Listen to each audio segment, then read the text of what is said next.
Imagine that you work for the IT security team at a retail enterprise. Your organization has recently moved to cloud-based services. However, the possible security risks are a cause of concern. Since the company has been exposed to cyber attacks in the past, where compromised identities led to substantial data breaches, your manager is exploring the use of identity protection services. Thus, you have been asked to investigate Azure Active Directory, also known as Azure AD, as one such service that can identify and address various risks associated with identity.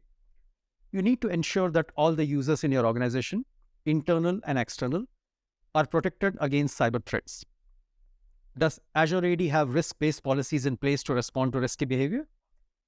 Is there an additional step to verify credible users and make accounts more secure?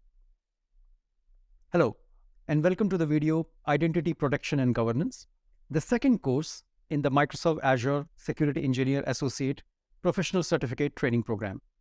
I'm Ramanujam Srinivasan, and I will guide you through the course. In this video, Introduction to the course, you will gain an overview of what this course entails. The course content has been organized into 4 weeks. In the first week, you will learn how to protect identities in Azure AD.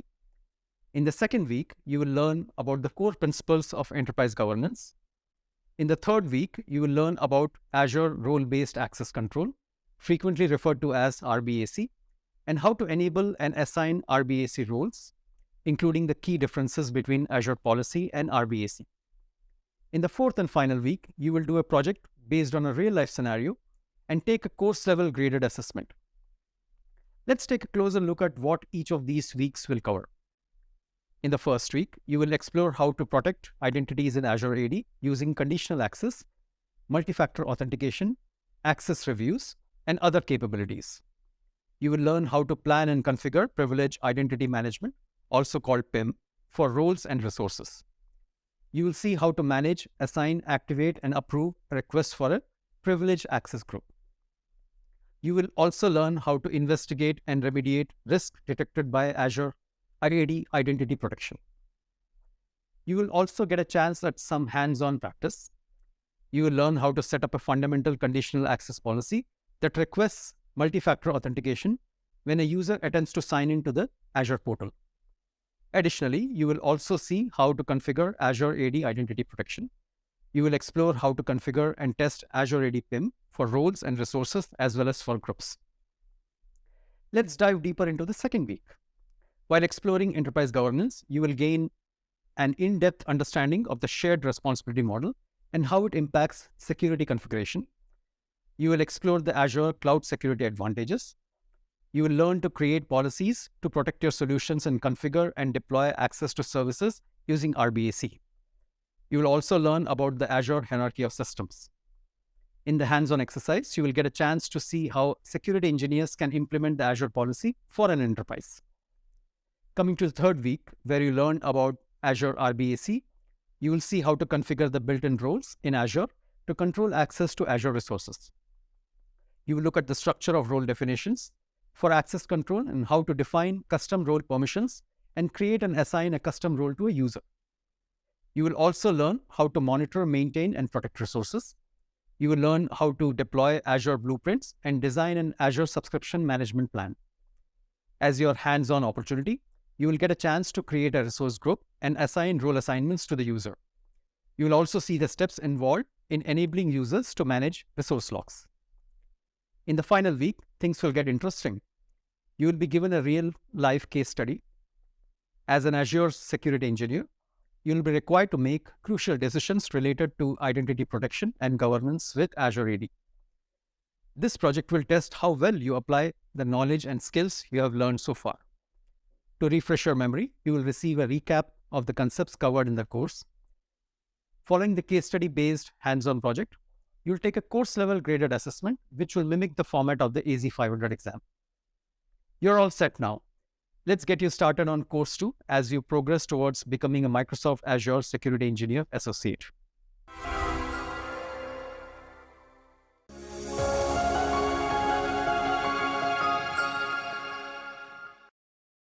Imagine that you work for a retail company that is very careful about its reputation. This is because in the past, compromised identities have enabled malicious users to obtain customer information fraudulently. These attacks can affect an organization's reputation and ultimately its profitability. Your manager has asked you to investigate identity protection as a solution. You have been asked to report back on what the service does and how it's used. Hello, and welcome to the video overview of Azure Active Directory Identity Protection. I'm Ramanujam Srinivasan. In this video, you will learn how organizations can use Azure Active Directory, frequently referred to as Azure AD Identity Protection, to identify and address various kinds of risks associated with identity.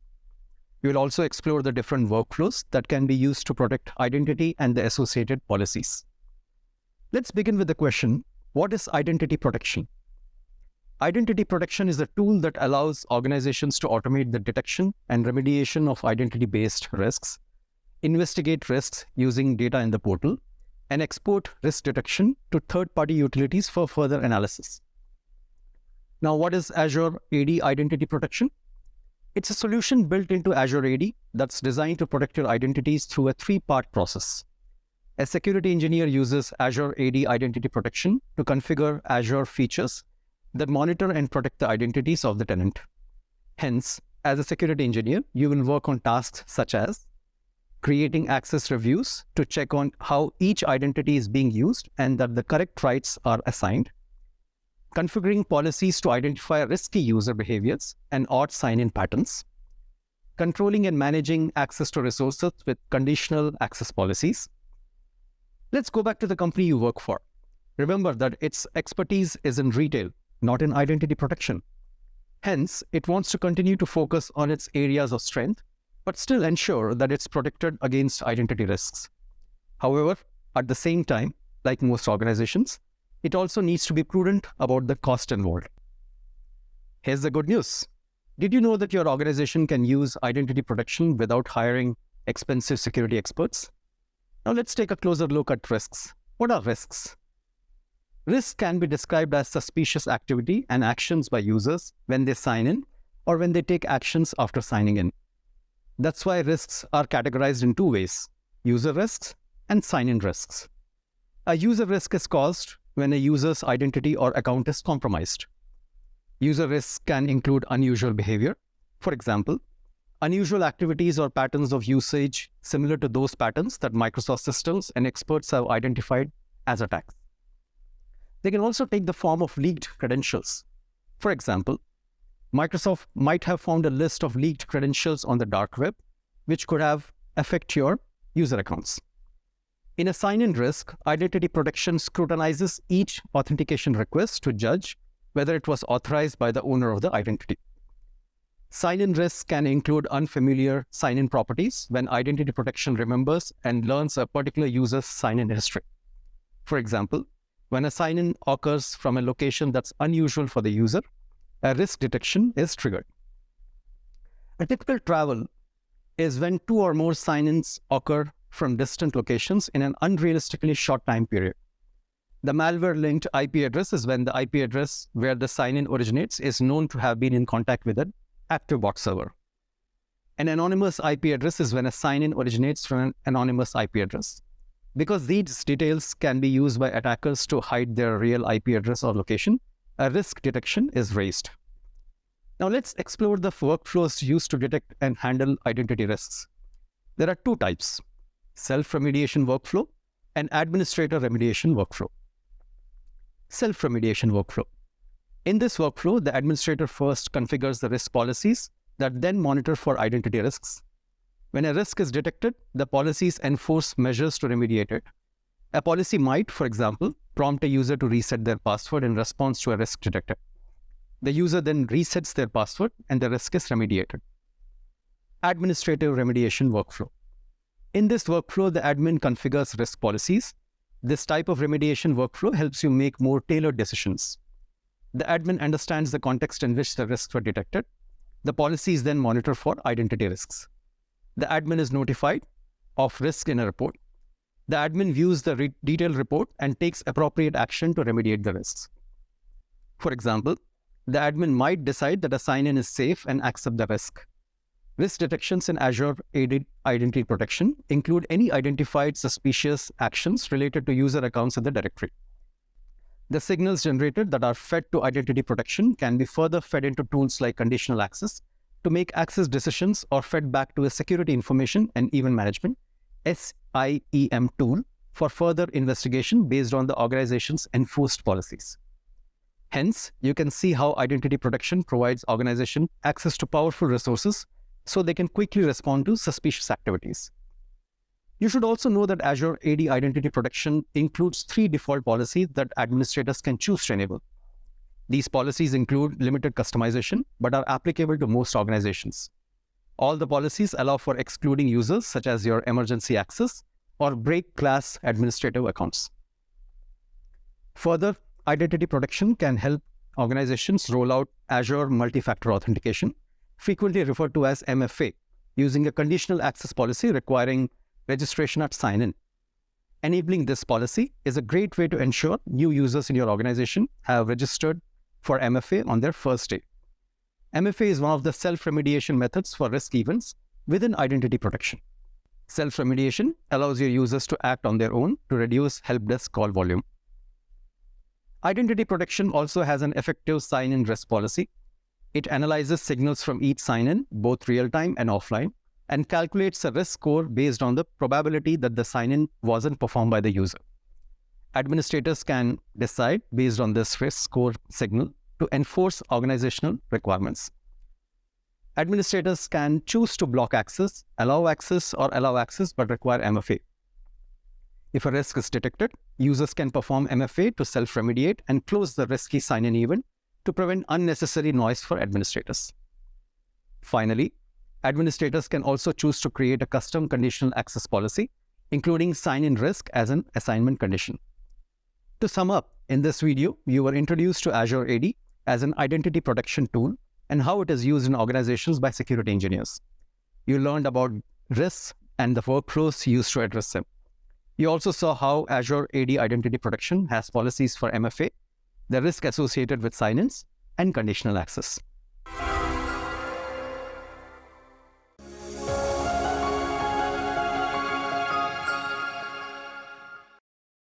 According to cybersecurity advisor Dr. Hugh Callahan, trust in the digital business age is every bit as important as actual service delivery. Few things impact a company's brand more than a badly handled data breach or prolonged service outage. Hello, and welcome to the video, Configure Risk Event Detections. In this video, you will learn how Azure Active Directory, frequently referred to as Azure AD, helps you protect your users through the configuration of risk-based policies that automatically respond to risky sign-in behavior as identified by Microsoft. Let us begin by exploring how configuring risk-based policies in Azure AD helps to protect your users. You can configure risk-based policies in Azure AD to automatically respond to risky behaviors. For example, Azure AD Identity Protection policies can automatically block a sign-in attempt. They can also prompt additional action, such as a password change or multi-factor authentication, frequently referred to as MFA. Furthermore, these policies work with an existing Azure AD conditional access policies as an extra layer of protection for your organization. While users may never trigger a risky behavior in one of these policies, your organization is protected if an attempt to compromise your security is made. Examples of actions that may trigger Azure AD Identity Protection risk detection are users with leaked credentials, sign-ins from anonymous IP addresses, impossible travel to atypical locations, sign-ins from infected devices, sign-ins from IP addresses with suspicious activity. As you might recall from the earlier video, Azure AD Identity Protection has policies to protect users and respond to suspicious activity. There are 3 such policies. You can choose to turn the policy enforcement on or off, select users or groups for the policy to apply to, and decide if you want to block access at sign-in or prompt for additional action. The insight you get for a detected risk detection is tied to your Azure AD subscription. Let us look at these policies. User Risk Policy. It identifies and responds to user accounts that may have compromised credentials. It can prompt the user to create a new password. Sign-in risk policy.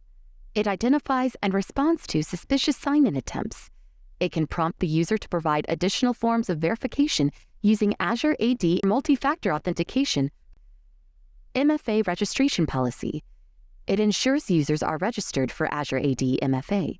If a sign-in risk policy prompts for MFA, the user must already be registered for Azure AD MFA. It is also helpful for you to know that when you enable a user or sign-in risk policy, you can also choose the threshold for risk level. The 3 levels are low and above, medium and above, or high. This flexibility lets you decide how aggressively you want to enforce any controls for suspicious sign-in events. Let us summarize. In this video, you learned about how configuring risk-based policies in Azure AD help to protect users, how Microsoft can identify risky sign-in behavior, the actions that can trigger Azure AD Identity Protection risk detection, the policies available to protect users and respond to suspicious activity.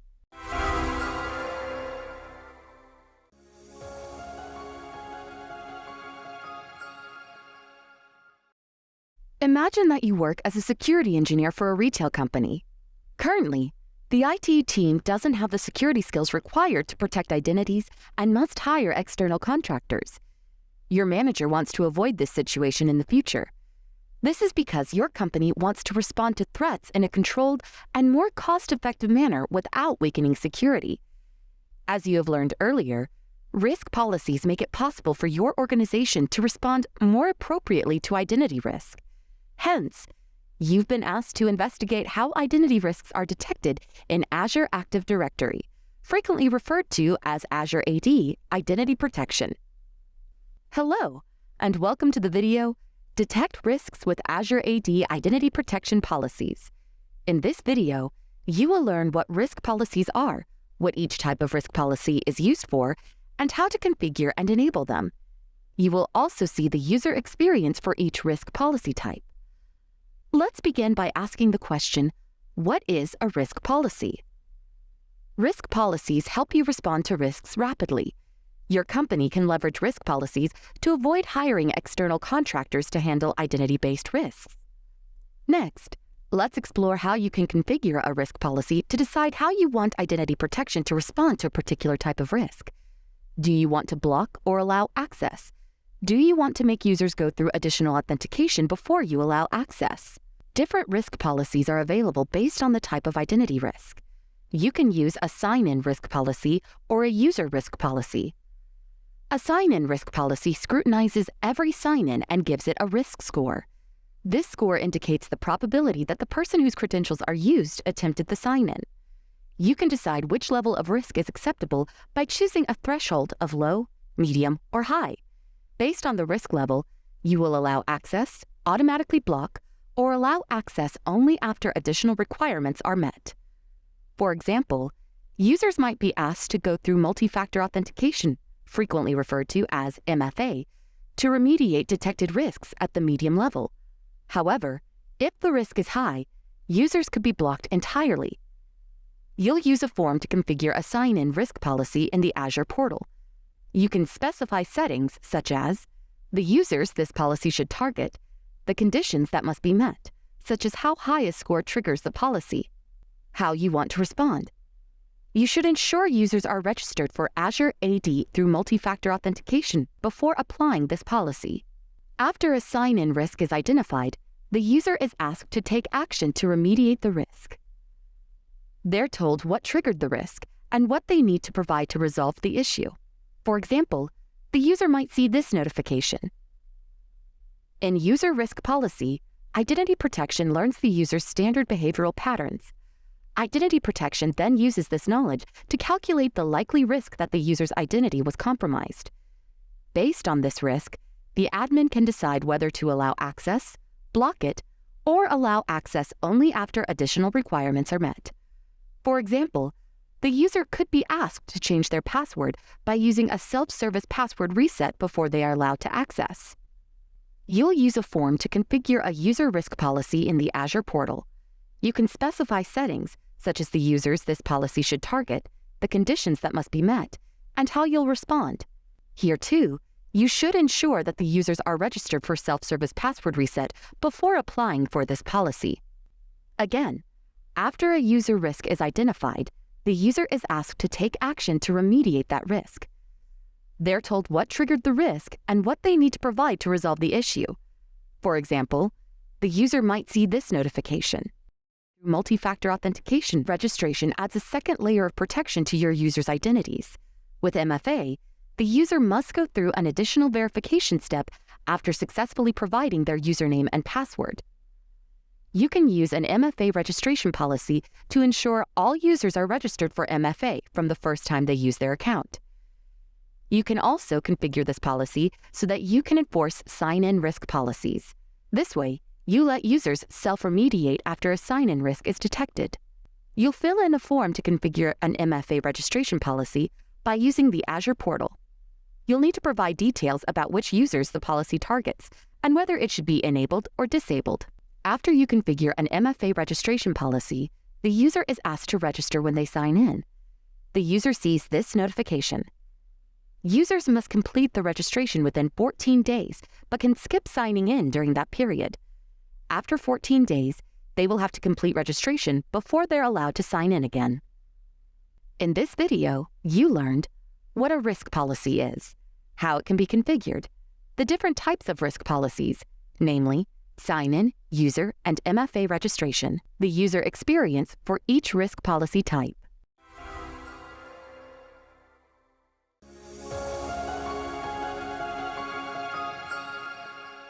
Traditionally, when you sign into any application, you need to enter your username and password for authentication. However, this is not secure enough to protect your identity. Usernames can be easy to discover, and people usually pick passwords that can be easily remembered across several sites. This is why almost all online services have added a way for your accounts to be more secure. You may hear it called two-step verification or multi-factor authentication. The operation principle is that when you sign into the account for the first time on a new device or app, like a web browser, you need more than just the username and password. You need a second thing, a second factor, to prove who you are. Hello, and welcome to the video, Multi-Factor Authentication and Identity Protection. In this video, you will learn how multi-factor authentication, frequently referred to as MFA, is deployed, configured, and enabled. Let us start by seeing how MFA is deployed in Azure. Azure AD MFA helps safeguard access to data and applications. It provides additional security by requiring a second form of authentication and delivers strong authentication through various easy-to-use authentication methods. For organizations that must comply with industry standards, such as the Payment Card Industry, PCI, Data Security Standard, DSS version 3.2, MFA is a must-have capability. Beyond being compliant with industry standards, enforcing MFA to authenticate users can also help organizations to mitigate credential theft attacks. The security of MFA's two-step verification lies in its layered approach. Compromising MFA factors presents a significant challenge for attackers. Even if an attacker manages to learn the user's password, it is only useful when possessing the additional authentication method. Authentication methods include something you know, typically a password, something you have, a trusted device that is not easily duplicated, like a phone, something you are, biometrics. Let's explore the critical features of MFA. It gives more security with less complexity. Azure MFA helps safeguard access to data and applications and helps to meet customer demand for a simple sign-in process. You can get strong authentication with various easy verification options such as phone calls, text messages, or mobile app notifications. This allows customers to choose the method they prefer. It mitigates threats with real-time monitoring and alert. MFA helps protect your business with security monitoring and machine learning-based reports, identifying inconsistent sign-in patterns. To help mitigate potential threats, real-time alerts notify your IT department of suspicious account credentials. It can be used with Microsoft 365, Salesforce, and more. MFA for Microsoft 365 helps secure access to Microsoft 365 applications at no additional cost. MFA is also available with Azure AD Premium and thousands of software as a service, SaaS, applications. It adds protection for Azure Administrator accounts. MFA adds a layer of security to your Azure Administrator account at no additional cost. When turned on, you only need to confirm your identity to create a virtual machine, manage storage, or use other Azure services. There are several MFA options available through different methods. Let's look at each. Call to phone. This method places an automated voice call. The user answers the call and presses hash in the phone keypad to authenticate. The phone number is not synchronized to on-premises AD. A voice call to phone is essential because it persists through a phone handset upgrade, allowing the user to register the mobile app on the new device. Text message to phone. This method sends a text message that contains a verification code. The user is prompted to enter the verification code into the sign-in interface. This process is called one-way SMS. Notification through mobile app. This method sends a push notification to your phone or registered device. The user views the notification and selects Approve to complete the verification. Push notifications through the mobile app provide the best user experience. Verification code from mobile app. The Microsoft Authenticator app generates a new oath verification code every 30 seconds. The user enters the verification code into the sign-in interface. A verification code from the mobile app can be used when the phone has no data connection or cellular signal.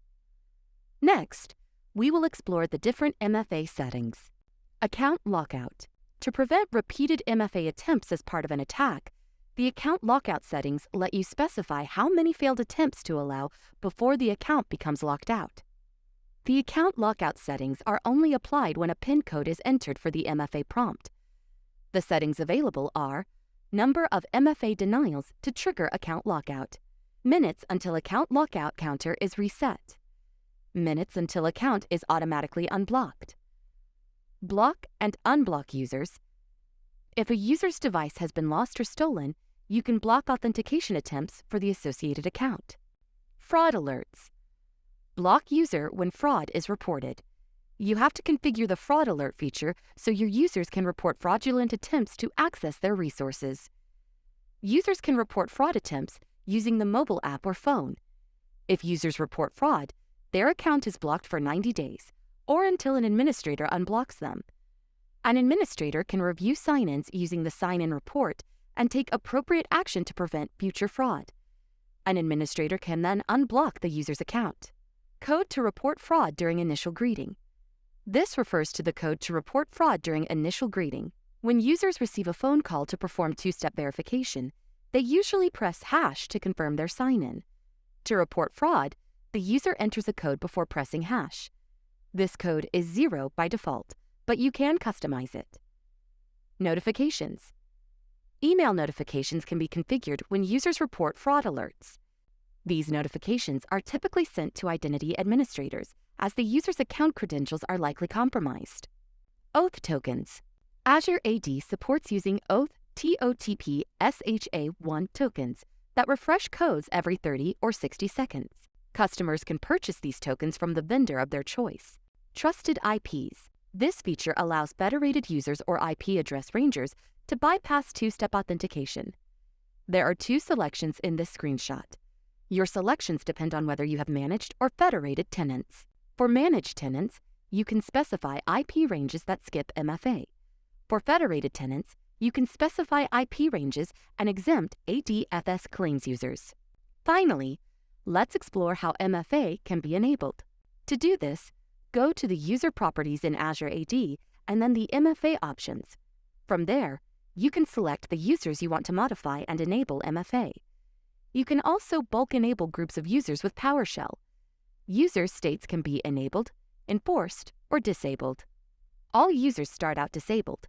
When you enroll users in per user Azure AD MFA, their state changes to enabled. When enabled users sign in and complete the registration process, their state changes to enforced. Administrators may move users between states, including from enforced to enabled or disabled. You can also manage MFA for global admins. It is included free of charge for global administrator security. Let's recap. In this video, you learned how MFA is deployed in Azure, the critical features of MFA, the different options and methods available for MFA, the various settings that can be used, how MFA can be enabled.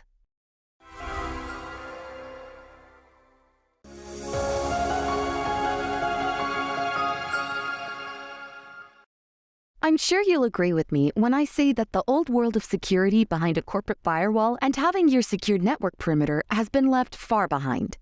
People work from anywhere now, being able to connect to all sorts of cloud applications.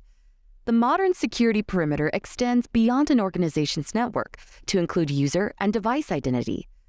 Organizations can use identity-driven signals as part of their access control decisions. Hello, and welcome to What is Conditional Access? In this video, you will learn about conditional access policies, and identity as a service. Let's begin by answering the question, what is conditional access?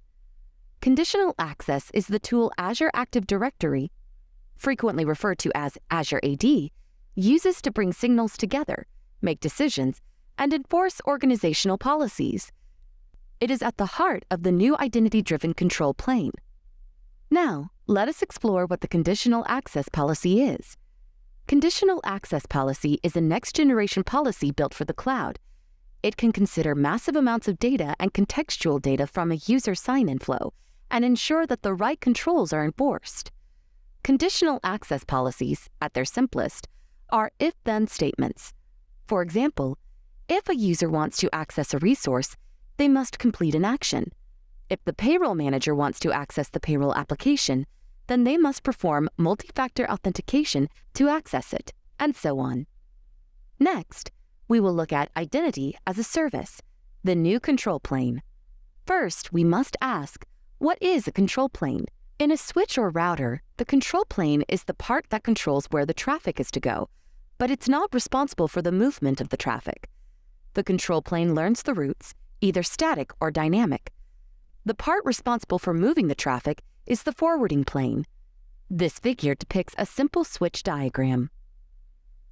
The next question is, what is the basis for saying identity management is the new control plane? A user's identity is like a control plane because it controls which protocols the user will interact with, which organizational programs the user can access, and which devices the user can employ to access those programs. Identity is what helps protect user and corporate data. For example, should that data be encrypted, deleted, or ignored when an issue occurs? Everything pivots around user identity. For example, you know what the user's activities are and where they are located. You also know what devices they're using. You can leverage this information in conditional access policy to enforce things like multi-factor authentication or the need for a compliant device. How will you know when the policy becomes relevant? Some conditions indicate when the policy will apply. These could be the location, type of application that you're on, or any detected risk. How is this risk determined? It is determined from all the analysis and intel gathered across organizations using Azure AD and Microsoft Consumer Identity offerings. Now, in any organization, administrators face two primary goals: empowering users to be productive wherever and whenever, protecting the organization's assets at the same time. Using conditional access policies, they can apply the right access controls to keep the organization secure and stay out of your user's way when not required. Finally, let's see at what point conditional access policies come into play. Conditional access policies are enforced after the first factor authentication has been completed. Conditional access is not intended as an organization's first line of defense for scenarios like denial of service, frequently referred to as DOS attacks, but can use signals from these events to determine access. Let's recap. In this video, you learned about what is conditional access, what is conditional access policy, identity as a service and control plane, the conditions for conditional access policy to apply, the point at which the policy is enforced.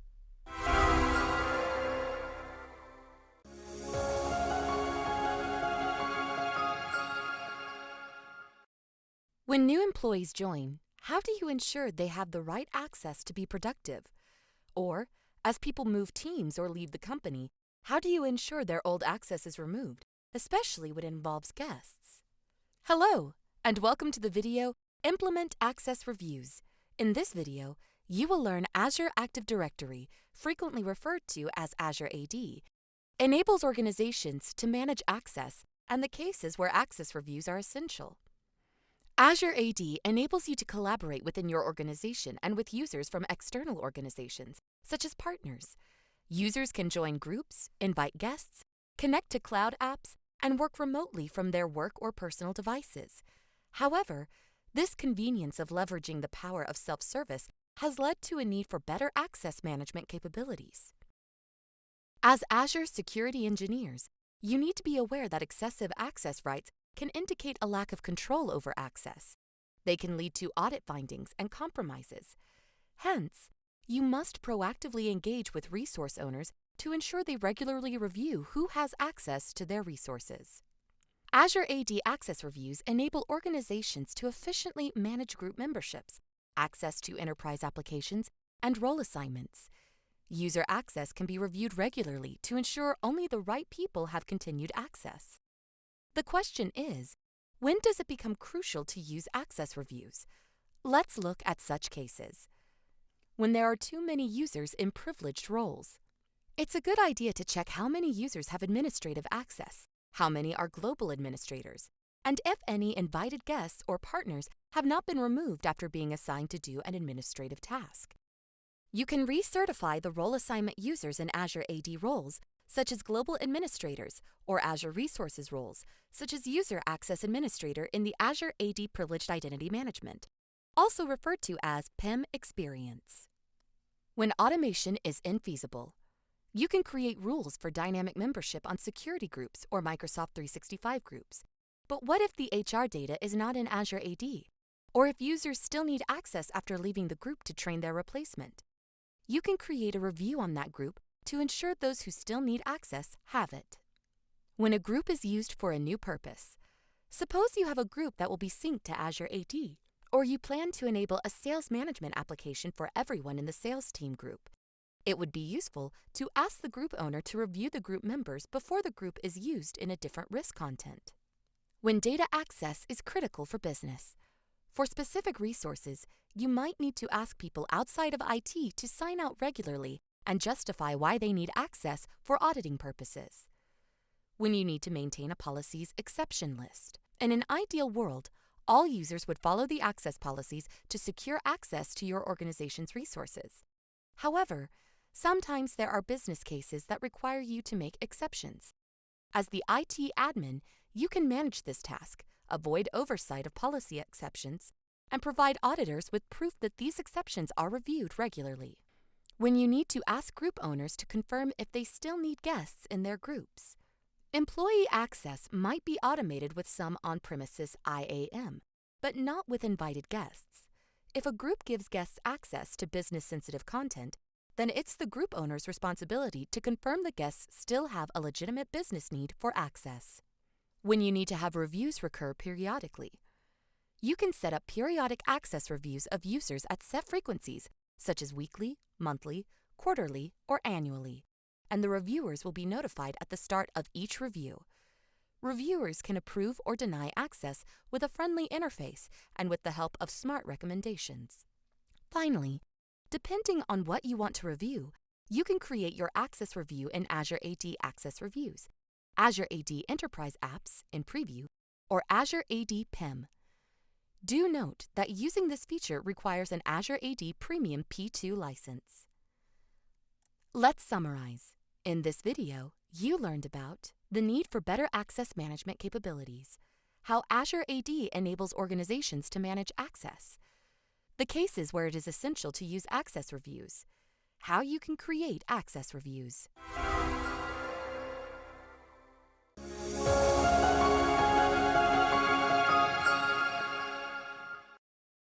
Imagine this. You've configured Azure AD Identity Protection policies in your retail company, and risks are detected. Your manager has asked you to investigate and remediate all the risks detected and share a report with the project manager. The team will use it to understand the company's identity-based risks better. Investigations help you understand how to improve your identity security posture, make it possible for you to respond to risks better, and help you avoid risks in the future. Hello, and welcome to Investigate and Remediate Risks Detected by Azure AD Identity Protection. In this video, you'll learn how to investigate risks using reports. You'll see how to remediate different types of risks and deal with any user accounts that might be blocked. Let us start by looking at how you can investigate risks as an Azure security engineer for your organization. Identity protection provides reports you can use to investigate the risks detected for your organization's users. These reports come in different types. Each type of report gives the admin information about certain risks. The admin can then take specific actions to address those risks. There are two kinds of possible reports: risky sign-ins and risky users. Let's take a closer look at both. Risky sign-in reports include location details, device details, and sign-ins confirmed as safe or with dismissed or remediated risks.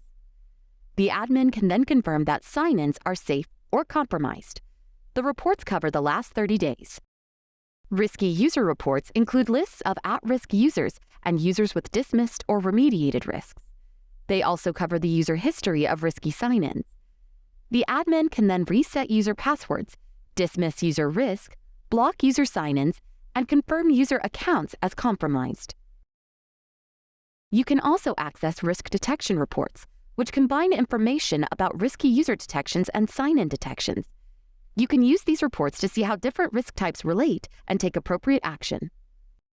Now, how will you see these reports? You can view and download all reports from the Azure portal. When your investigation is complete, you'll want to remediate the risks if you're not already using risk policies to deal with them automatically. It's a good idea always to address detected risks quickly. There are different ways to remediate risks. The methods you use depend on your organization's needs. Let's explore each of these methods in detail. The first one is called self-remediation. Here, if you configure risk policies, you can let users self-remediate. When identity protection detects a risk, users can reset their password or go through multifactor authentication, frequently called MFA, to unblock themselves. After self-remediation, these detected risks are considered closed. In your risk policies, the lower the acceptable risk level that triggers the policy, the more users will be affected. Generally, it is recommended that you set the threshold for user risk policies at high and sign-in risk policies to medium and above. The second one is to reset passwords manually. For some organizations, automated password reset might not be an option. In this case, the admin can manually enforce password resets. For example, the admin can generate a temporary password and advise the user. The user can then change their password. The third one is to dismiss user risk detections. Sometimes, password reset isn't possible. For example, perhaps the affected user account was deleted. In this case, you can dismiss the risk detections for this user. If you choose to dismiss user risk detections, all associated risk detections for the user are closed. The fourth one is to close individual detections. All detected risks contribute to an overall risk score for a user. This risk score represents the probability that a user account is compromised. The admin can choose to close individual risk detections and lower the overall risk of a user's account. For example, the admin can determine from a user that a particular risk detection is no longer needed and dismiss it. The overall risk that a user account was compromised is lowered. Finally, we will look at how you can unblock users. User accounts get blocked by risk policies or by the admin after an investigation. How you unblock these user accounts will depend on the type of risk that caused the blockage. If the accounts were blocked because of sign-in risk, they could be unblocked by excluding the user from the policy. The account might be unblocked if the admin asks the user to sign in from a familiar location or device. Sometimes, sign-ins are blocked from unfamiliar locations or devices. There might be an alert for suspicious behavior based on what's known about the user account's sign-in patterns. The policy can also be disabled if the admin finds issues with it. On the other hand, if the accounts were blocked because of user risk, the admin can reset the password for the user to unblock the account. To remove the block, the admin might dismiss the activity identified as risky or exclude the user from the policy. If the policy is causing problems for many users, the admin can altogether disable the policy. Let's summarize.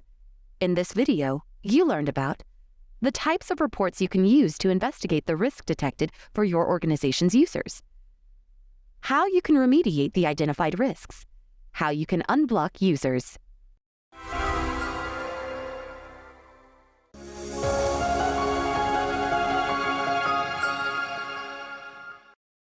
Hello, and welcome to the video overview of Azure Active Directory Privileged Identity Management. I'm Ramanujam Srinivasan, and I will guide you through this video. Azure Active Directory Privileged Identity Management, frequently called Azure AD PIM, allows you to manage, control, and monitor access to the essential resources in your organization. In this video, you will learn how to configure and deploy roles using PIM and evaluate the usefulness of each PIM setting as it relates to your security goals. As an Azure security engineer, you can use PIM to protect administrator privileges and mitigate the risk of excessive or misused access rights. Some of your frequent tasks will be configuring the scope of users and roles, setting up a PIM workflow to enforce approval for role usage, monitoring the access, implementing just-in-time access. PIM enables you to allow specific actions at a particular scope.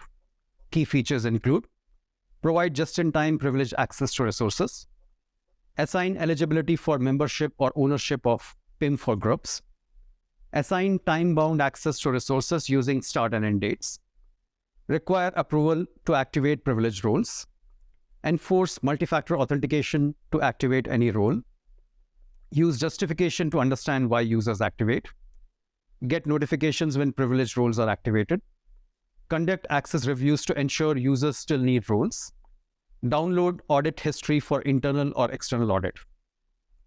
Today, you can use PIM to manage Azure AD roles, Azure roles, PIM for groups. You can assign the following to these roles or groups.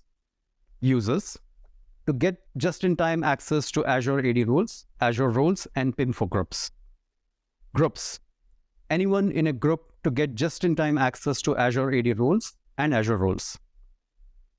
For Azure AD roles, the group must be a newly created cloud group marked as assignable to a role, while for Azure roles, the group can be any Azure AD security group. Next, we will show you the types of assignments. It can be eligible and active. Eligible assignments require the role member to perform an action to use a role. Actions might include activation or requesting approval from designated approvers. Active assignments do not require the member to perform any action to use a role. Members assigned as active have the privileges assigned to the role. You can also set a start and end time for each type of assignment. In case the role expires, you can extend or renew these assignments. We will now review how to plan and implement PIM for Azure AD roles. Follow these tasks to prepare PIM to manage Azure AD roles. Discover and mitigate privileged roles. List who has privileged roles in your organization. Review the users assigned. Identify administrators who no longer need the role and remove them from their assignments. You can use Azure AD roles access reviews to automate the discovery, review, and approval or removal of assignments. Then, determine roles to be managed by PIM.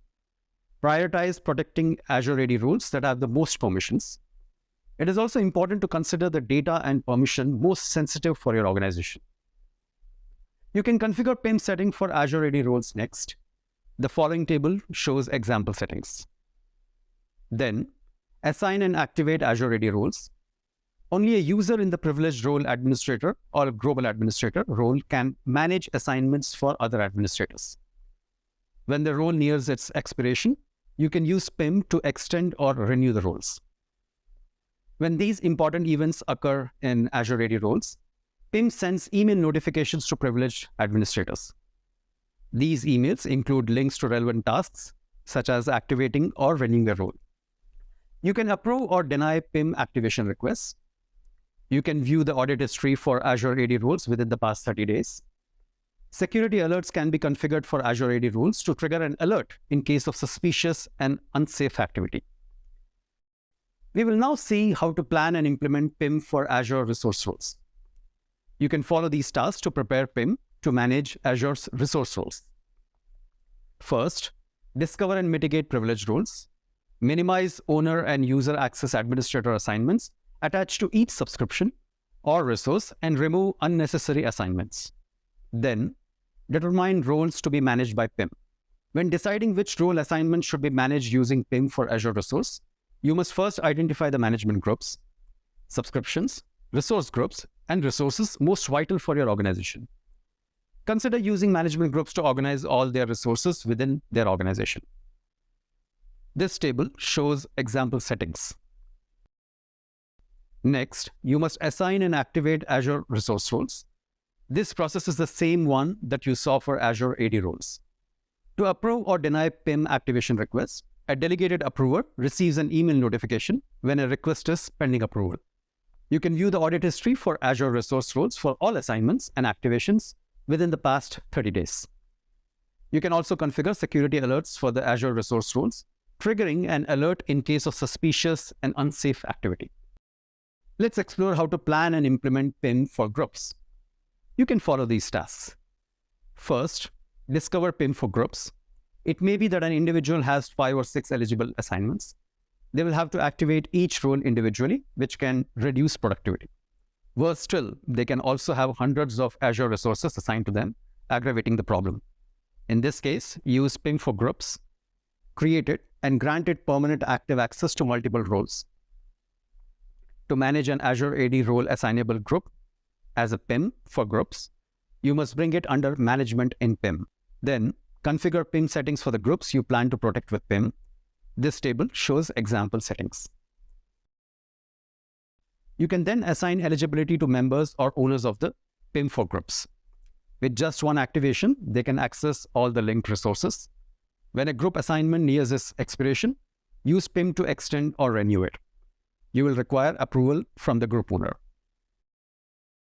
Note how to approve or deny a PIM activation request. Configure PIM for groups members and owners to require approval for activation, and choose users or groups from your Azure AD organization as delegated approvers. As a delegated approver, you will receive an email notification when a request awaits your approval. You can also view the audit history for PIM for groups for all assignments and activations within the past 30 days. Let's summarize. In this video, you learned the key features of Azure AD PIM, how to configure and deploy roles and groups using PIM, how to evaluate the usefulness of each PIM setting.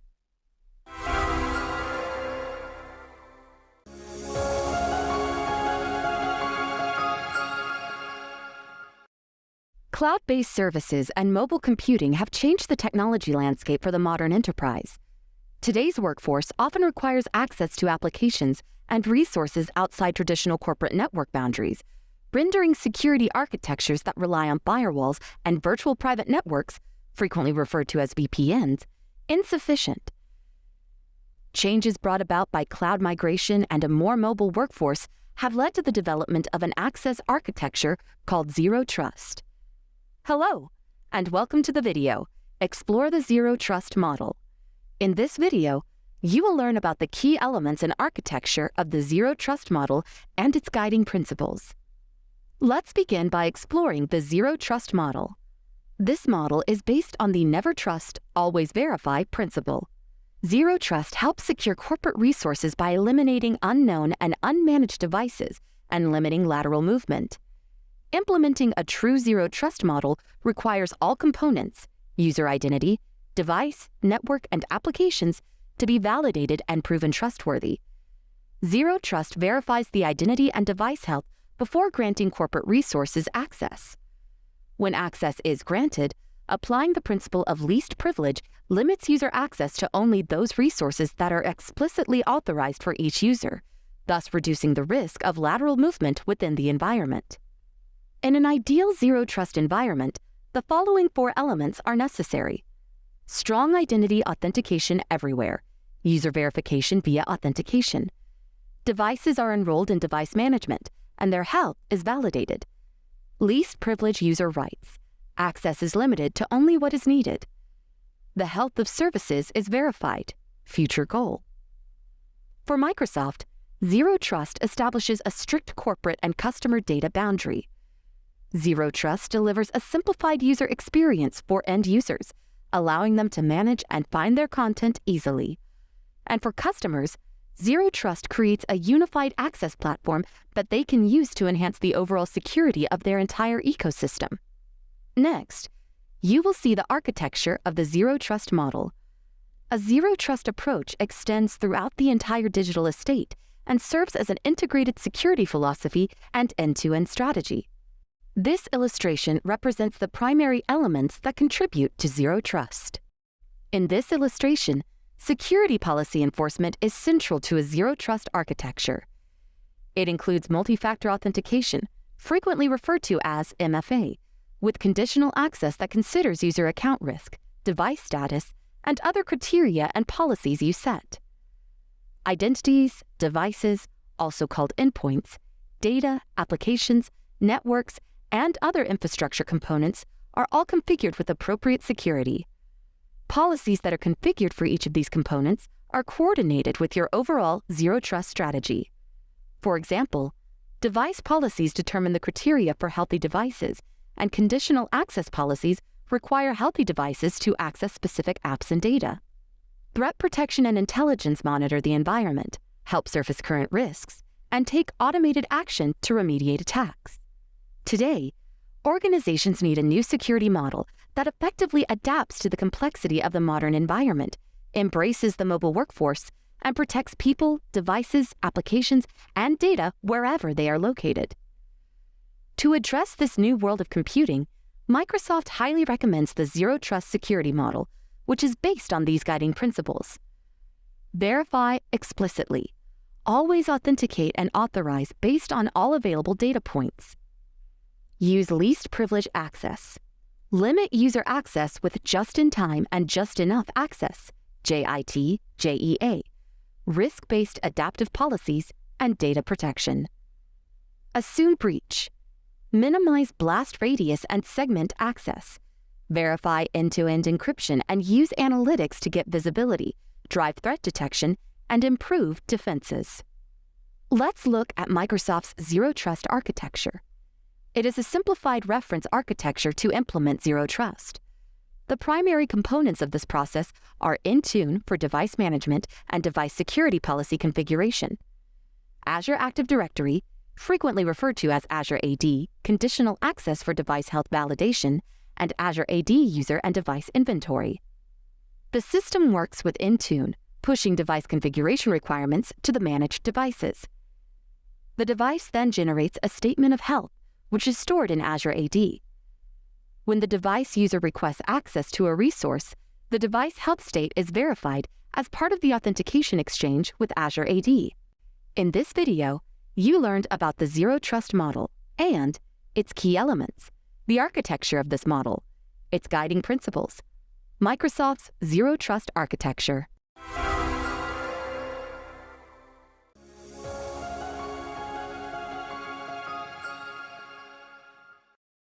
Today, identity has become the common factor among many services where the person is at the center. Identity is now the security boundary, the new firewall, or the control plane, whichever comparison you prefer. Hello, and welcome to the video, The Evolution of Identity Management. In this video, you will learn about the need to protect identity and how Microsoft Identity Manager helps you do so. We will also look at how identities have evolved. Let's first learn what digital identity is. A digital identity combines who you are and what you can do. Credentials, that is, who you are, and privileges, that is, what you can do, together make your digital identity. Now, you should know that these identities have more than standard user rights and, if compromised, allow a malicious hacker to access sensitive corporate assets. Cybercriminals target these accounts and other privileged services in their kill chain to accomplish their objectives. Helping secure these privileged identities is critical to establishing security assurances for business assets in a modern organization. Hence, as a first step, you must help protect your privileged accounts. Microsoft Identity Manager, frequently called MIM, helps organizations manage users, credentials, policies, and access within their organizations and hybrid environments. With MIM, organizations can simply identify lifecycle management with automated workflows, business rules, and easy integration with heterogeneous platforms across the data center. MIM enables Active Directory domain services to have the right users and access rights for on-premises apps. Azure Active Directory content can then make those users and permissions available in Azure Active Directory, frequently referred to as Azure AD, for Microsoft 365 and cloud-hosted apps. On-premises Active Directory domain services, Azure AD, or a hybrid combination offers user and device authentication services, identity and role management, and provisioning. Let's now explore how identities have changed over time. Identity management approaches have evolved from traditional to advanced to optimal. The traditional identity approaches have these key features. On-premises identity providers. No single sign-on is present between on-premises and cloud apps. Limited visibility into identity risk. The advanced identity approaches, on the other hand, have these features. Gated access and remediation action provided by conditional access policies. Analytics that improve visibility into identity risk. Then, there are the optimal identity approaches, where passwordless authentication is enabled.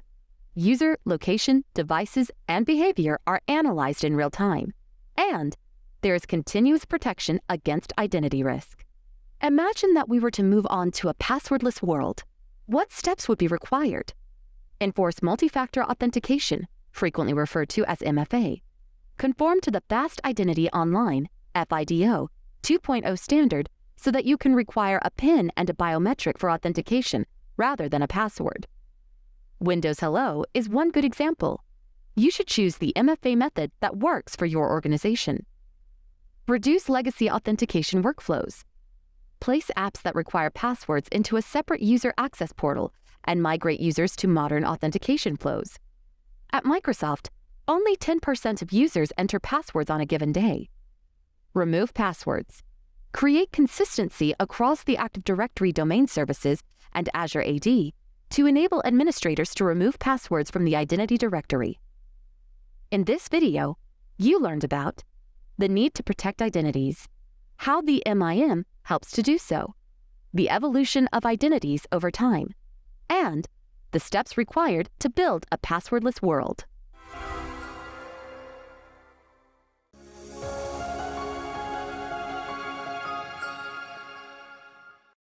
Privileged Identity Management, frequently referred to as PIM, provides a time-based and approval-based role activation to mitigate the risks of excessive, unnecessary, or misused access permissions to essential resources. Hello, and welcome to the video, Plan a Privileged Identity Management Deployment.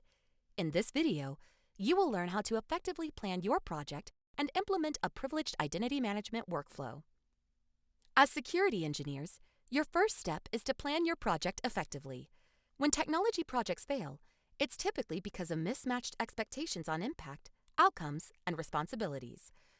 To avoid these pitfalls, ensure that you're engaging the right stakeholders and that stakeholder roles in the project are well understood. To begin with, plan a pilot. Start with a small set of users, a pilot group, and verify that the PIM behaves as expected. Verify whether all the configurations you set up for the roles or PIM for groups are working correctly. Roll it to production only after it's thoroughly tested. Next, plan your communication. Proactively inform your users how and when their experience will change and how they can seek support if they face issues. Set up a time with your IT support to walk them through the PIM workflow. Provide them with the appropriate documentation and contact information. Then, think of how you will implement testing and rollback. You can create test users to verify that PIM settings work as expected. Build a test plan to have a comparison between the expected results and the actual results. The following table shows an example test case. For Azure AD and Azure Resource roles, ensure you have users who will take those roles. In addition, consider the following roles when you test PIM in your staged environment. If PIM fails to work as desired in the production environment, you can change the role assignment from eligible to active once again. We will now explore how to implement a PIM workflow. you can manage role-based access at the resource level. Elevated access includes job roles that need greater access. Because elevated access accounts could be misused if they're compromised, you should rationalize new requests for elevated access and perform regular re-attestation for elevated roles. The following diagram shows the elevated access workflow. Now, you will learn more about just-in-time, also known as JIT administrator access. Historically, you could assign an employee to an administrative role through the Azure portal or Windows PowerShell. That employee would be a permanent administrator, and their elevated access would remain active in the assigned role. By configuring Azure AD PIM to manage elevated access roles in Azure AD, you now have JIT access for more than 28 configurable privileged roles. You can also monitor access, audit account elevations, and receive additional alerts through a management dashboard in the Azure portal. Let's look at role activation in Azure AD. Azure AD PIM uses administrative roles, such as tenant admin and global admin, to measure temporary access to various roles. With Azure AD PIM, you can manage the administrators by adding or removing permanent or eligible administrators to each role. To activate a role, an eligible admin will initialize Azure AD PIM in the Azure portal and request a time-limited role activation. The activation is requested using the Activate the My Role option in Azure AD PIM. Users requesting activation must satisfy conditional access policies to ensure they come from authorized devices and locations. Their identities must be verified through multifactor authentication, frequently called MFA. When an individual joins a team or changes teams at Microsoft, they might need administrative rights for their new business role.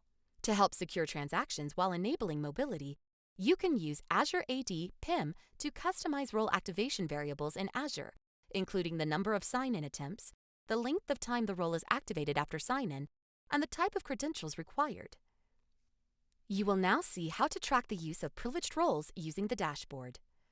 A dashboard through the Azure portal gives a centralized view of alerts that point out opportunities to improve security, the number of users assigned to each privileged role, the number of eligible and permanent admins, ongoing access reviews. You can track how employees and admins use their privileged roles by viewing the audit history or setting up a regular access review. The PIM audit log tracks changes in privileged role assignments and role activation history. Using the audit log, you can view all user assignments and activations within a specified period. The audit history helps you determine, in real time, which accounts haven't signed in recently, or if employees have changed roles. An assigned reviewer can perform access reviews, or employees can review themselves. You look at the collection data, and the monitoring team assesses the best way to configure monitoring alerts so that you can be notified of any out-of-band change.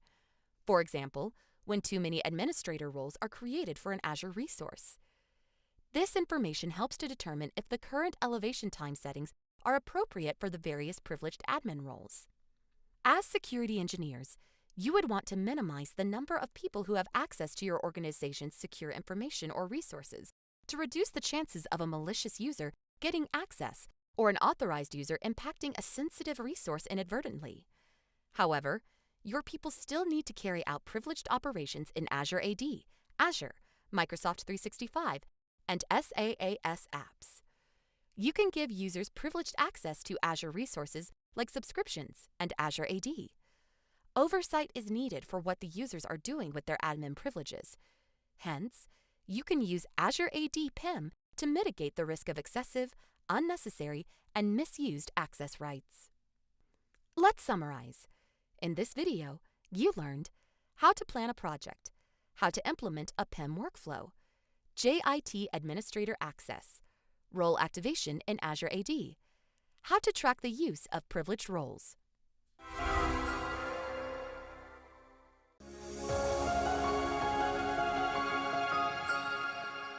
Hello, and welcome to the video, Assign Azure AD Roles in Privileged Identity Management. In this video, you will learn how to implement privileged identity management and assign Azure AD roles. Let's say you want to implement privileged identity management onboarding your organization.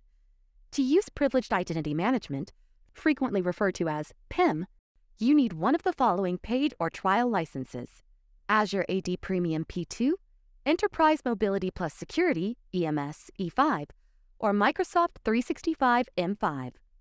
The first global administrator to use PIM in your instance of Azure Active Directory, also called Azure AD, is automatically assigned the Security Administrator and Privileged Role Administrator roles in the directory. This person must be an eligible Azure AD user.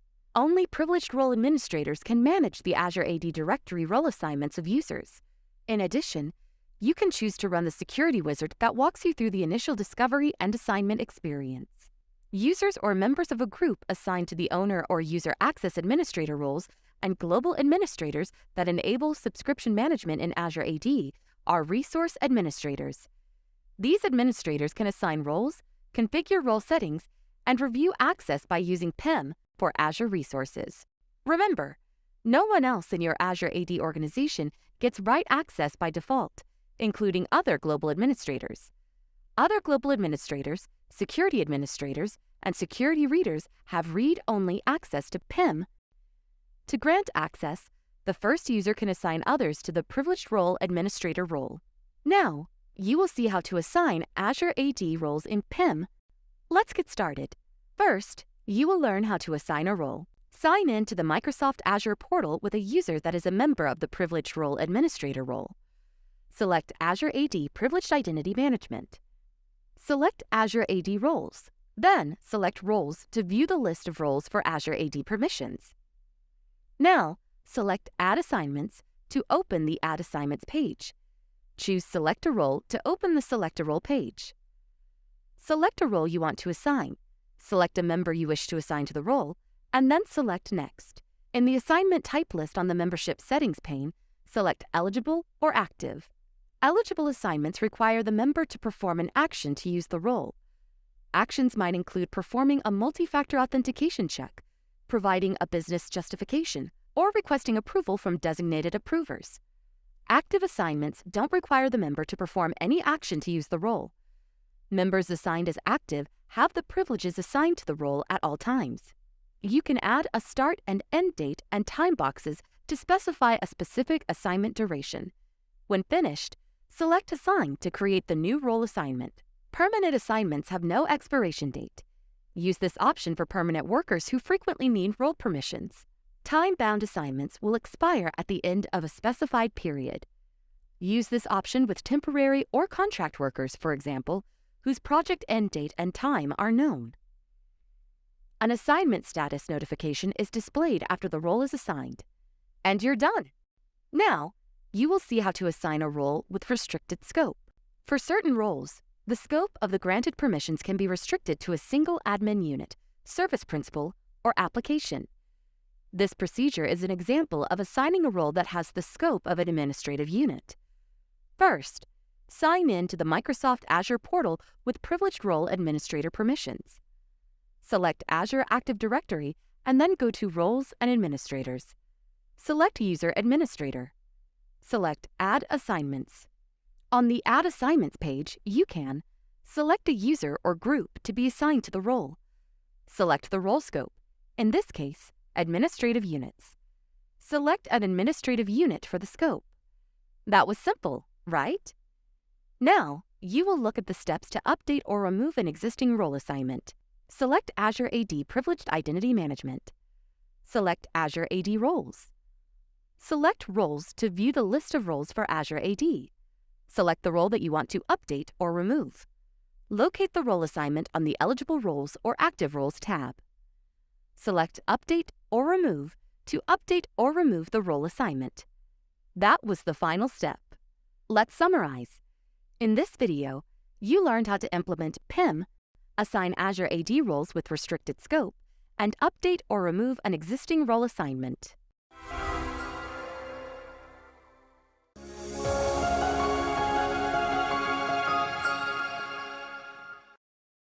Imagine that Mila, an IT service desk technician, handles various support request tasks that might require elevated permissions.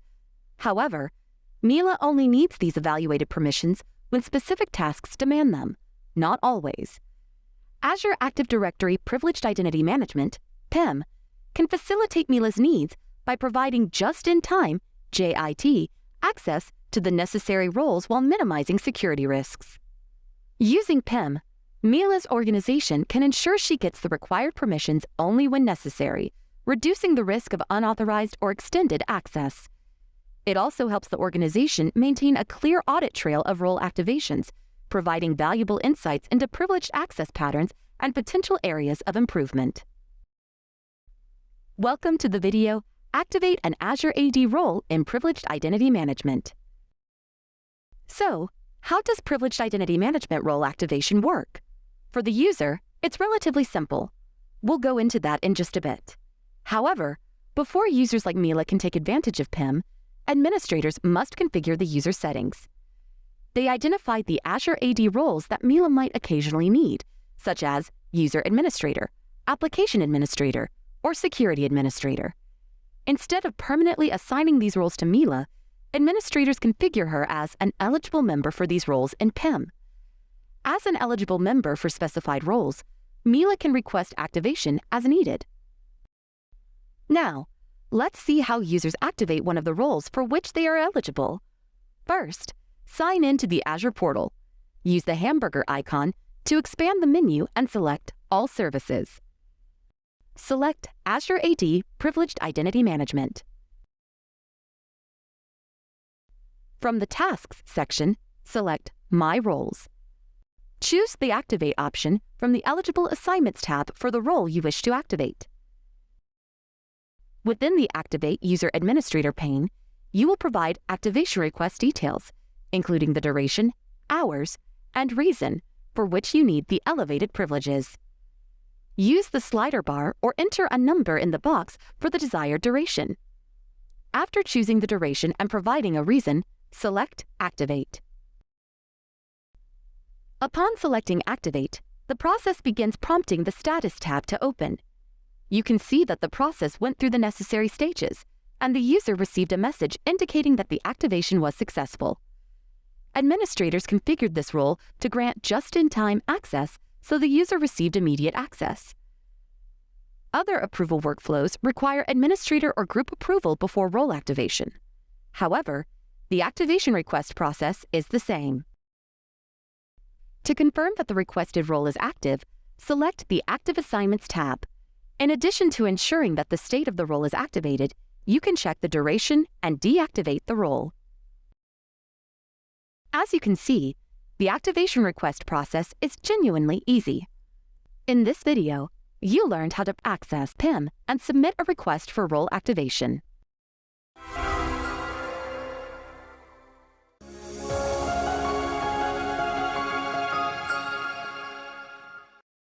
Azure Active Directory Privileged Identity Management, frequently referred to as Azure AD and PIM, respectively, is a service that enables organizations to manage, control, and monitor access to important resources. With PIM, administrators can grant time-limited, just-in-time access to Azure AD roles, ensuring that users have the proper access when needed while reducing the risk of excessive permissions. Why might someone need new or additional Azure AD roles? Imagine that Alice, a project manager, needs to access certain resources in Azure AD for a new project. She needs the Application Administrator role to manage the applications and their configurations for the duration of the project. Since she does not have the role assigned, she submits a request. Then Bob, an Azure AD administrator, receives an email notifying him of the request. Let's look at the process an administrator like Bob would follow to approve or deny a role request in PIM. Hello, and welcome to the video, Approve or Deny Requests for Azure Active Directory Roles in Privileged Identity Management. In this video, we will walk you through the steps to approve or deny AD role requests. Let's dive in. First, you must sign in to the Azure portal using your administrator account. Once you are signed in, select the hamburger icon in the upper left to expand the menu. Select All Services. Select Identity from the categories on the left when the All Services window opens. Selecting the Identity category will narrow the options. Here, you will choose Azure AD Privileged Identity Management. After selecting and opening Azure AD Privileged Identity Management, you will see several options, including Tasks, Manage, Activity, and troubleshooting plus support. You can also explore what's new or get started. To locate requests, go to Tasks on the menu, then select Approve Requests. When Approve Requests opens, you will see options to renew or extend role assignments and Requests for Role Activations. The header in Requests for Role Activations includes the role requested, requester, reason for the request, and start time and end time. At a glance, the administrator can see who is making the request, what it is for, and the duration of time the requester will need the role. Duration is an important security feature that helps ensure privileges are granted for only the time necessary for the requester to complete a job or task. Select the request you want to approve or deny to display the request details, such as the requester's name, the requested role, the reason for the request, and the request start and end time. You can see that this requester asked to have this role for 4 hours. After reviewing the request details, provide a reason for your decision in the justification box. Then select the Approve or Deny button, confirming your decision. That's it! The process is complete. The requester will be notified about the approval or denial of their request via email. They will have access to the requested role for the specified duration if approved.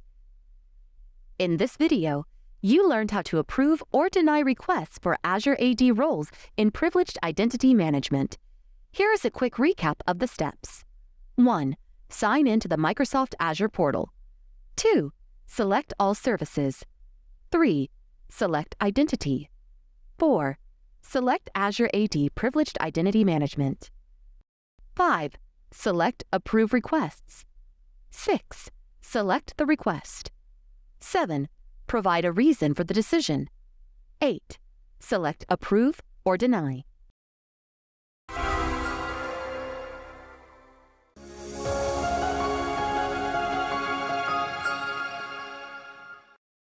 Let's say a company has a critical application that requires periodic privileged access roles for users to specific Azure AD resources, such as virtual machines and databases. To ensure access is granted only when and to whom necessary, and that access review is regularly performed to prevent unauthorized or excessive access, administrators create automated workflows in Azure Active Directory Privileged Identity Management, frequently referred to as Azure AD and PIM, respectively. Designed to manage privileged access securely, workflows allow users to self-request access. Workflows in Azure AD PIM are configured to require approval before granting access, regularly review the access to ensure it's still needed, send notifications to administrators, and revoke access after a specified time. Hello, and welcome to the video, Implement a Workflow. By creating workflows in Azure AD PIM, administrators can ensure that privileged access is granted only when necessary, that it's reviewed regularly to prevent unauthorized access, and that it's automatically revoked when no longer needed. Workflows help increase the security of critical applications and the Azure resource the applications access, thus making the environment more secure. To create a workflow in Azure AD PIM, follow these steps. First, sign in to the Azure portal using your admin credentials. From the upper left corner, select the hamburger icon to expand the menu, and select All Services. Select Identity. Then select Azure AD Privileged Identity Management. From the Privileged Identity Management menu, select Azure AD Roles. Select Roles from the default directory menu. From the list of roles, select the role for which you wish to implement a workflow. From the Application Administrator menu, select Role Settings. Select the Edit option. Notice there are options for Activation, Assignment, and Notification. At a glance, you can see the current settings for each option while this screen is open. From the Edit Role setting, you may select Activation, Assignment, or Notification. From the Activation tab, the following settings can be configured. Activation Maximum Duration. On activation, require none, MFA, or conditional access. Require justification on activation. Require ticket information on activation. Require approval to activate. Select approvers. If you only want to edit a setting in the Activation tab, you can select Update to complete the changes, or select Next Assignment to edit assignments. From the Assignment tab, the following settings can be configured. Allow permanent eligible assignment. Expire eligible assignments after. Allow permanent active assignment. Expire active assignments after. Require Azure Multifactor authentication on active assignment. Require justification on active assignment. If you only want to edit a setting in the Assignment tab, you can select Update to complete the changes. You can also select Next, Notification, to edit notifications, or Previous Activation, to return to activation. From the Notification tab, the following settings can be configured. Send notifications when members are assigned as eligible to this role. Send notifications when members are assigned as active to this role. Send notifications when eligible members activate this role. Once you've made the desired notification changes, select Update to submit the changes. Selecting Update will return you to the default directory containing the list of roles. You can also select the Previous Assignment option to return to the Assignment tab. When the workflow has been implemented, users can navigate to PIM to self-request roles for which they might be eligible. When users request access to a privileged role for which a workflow has been implemented, their request triggers the workflow. The approvers and reviewers then receive notifications enabling them to review the submission. At that point, they either approve or deny the request, and a decision notification is sent to everyone. In this video about implementing workflows in Azure AD PIM, you learned that workflows help increase the security of critical applications and make the environment more secure.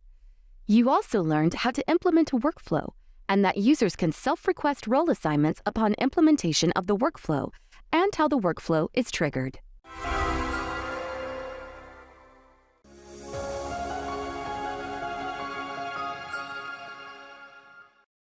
Imagine this. You work in a Tier 3 office. Your office admins need immediate access to several other admin roles to thoroughly look into incidents that occur every day. It requires making several time-consuming requests multiple times a day. As Azure security engineers, what can you do to make this task more efficient? Hello, and welcome to the video, Managing Privileged Access Azure Active Directory Groups. In this video, you will explore how to manage requests for groups and guests in Azure Privileged Identity Management. In Privileged Identity Management, frequently referred to as PIM, you can assign eligibility for membership or ownership of PIM for groups. Starting with this preview, you can assign Azure Active Directory built-in roles to cloud groups and use PIM to manage group members and owner eligibility and activation. There are different just-in-time policies for each group. Some organizations use Azure Active Directory, also called Azure AD Business-to-Business Collaboration, to invite their partners as guests to their Azure AD organization. Instead of a single, just-in-time policy for all assignments to a privileged role, you can create two different PIM for groups with their policies. You can enforce less strict requirements for your trusted employees and strict requirements like approval workflow for your partners when they request activation into their assigned group. Did you know you can activate multiple role assignments in one request? With the PIM for Groups preview, you can give workload-specific administrators quick access to multiple roles with a single just-in-time request. Let's go back to our earlier example. Your Office admins need just-in-time access to Exchange admin, Office Apps admin, Teams admin, and Search admin roles to investigate daily incidents, requiring 4 consecutive requests. Instead, you can create a role assignable group called Tier 3 Office admins, assign it to each of the 4 roles previously mentioned, or any Azure AD built-in roles, and enable it for privileged access in the group's activity section. Once enabled for privileged access, you can configure the just-in-time settings for group members and assign your admins and owners as eligible. When the admins elevate into the group, they'll become members of all 4 Azure AD roles. Next, let's look at how to invite guest users and assign Azure resource roles in PIM. Azure AD guest users are part of the business-to-business, also called B2B, collaboration capabilities within Azure AD. so you can manage external guest users and vendors as guests in Azure AD. For example, you can use these PIM features for Azure identity tasks with guests, such as assigning access to specific Azure resources, specifying assignment duration and end date, or requiring two-step verification on active assignment or activation. Here's a question though. When would you invite guests? Here are a couple of examples of when you might invite guests to your organization. To allow an external self-employed vendor with only an email account to access your Azure resources for a project. To allow an external partner in a large organization that uses on-premises Active Directory Federation services to access your expense application. To allow support engineers not in your organization, such as Microsoft Support, to access your Azure resource to troubleshoot issues temporarily. But how does collaboration using B2B guests work? When you use B2B collaboration, you can invite an external user to your organization as a guest. The guest can be managed as a user in your organization, but the guest must be authenticated in their home organization, not in your Azure AD organization. This means that if the guest no longer has access to their home organization, they also lose access to your organization. For example, if the guest leaves their organization, they automatically lose access to any resources you shared with them in Azure AD without you having to do anything. Let's recap. In this video, you learned the different just-in-time policies for each group in PIM, how to activate multiple role assignments in one request, how to invite guest users and assign Azure resource roles, how collaboration using B2B guests works.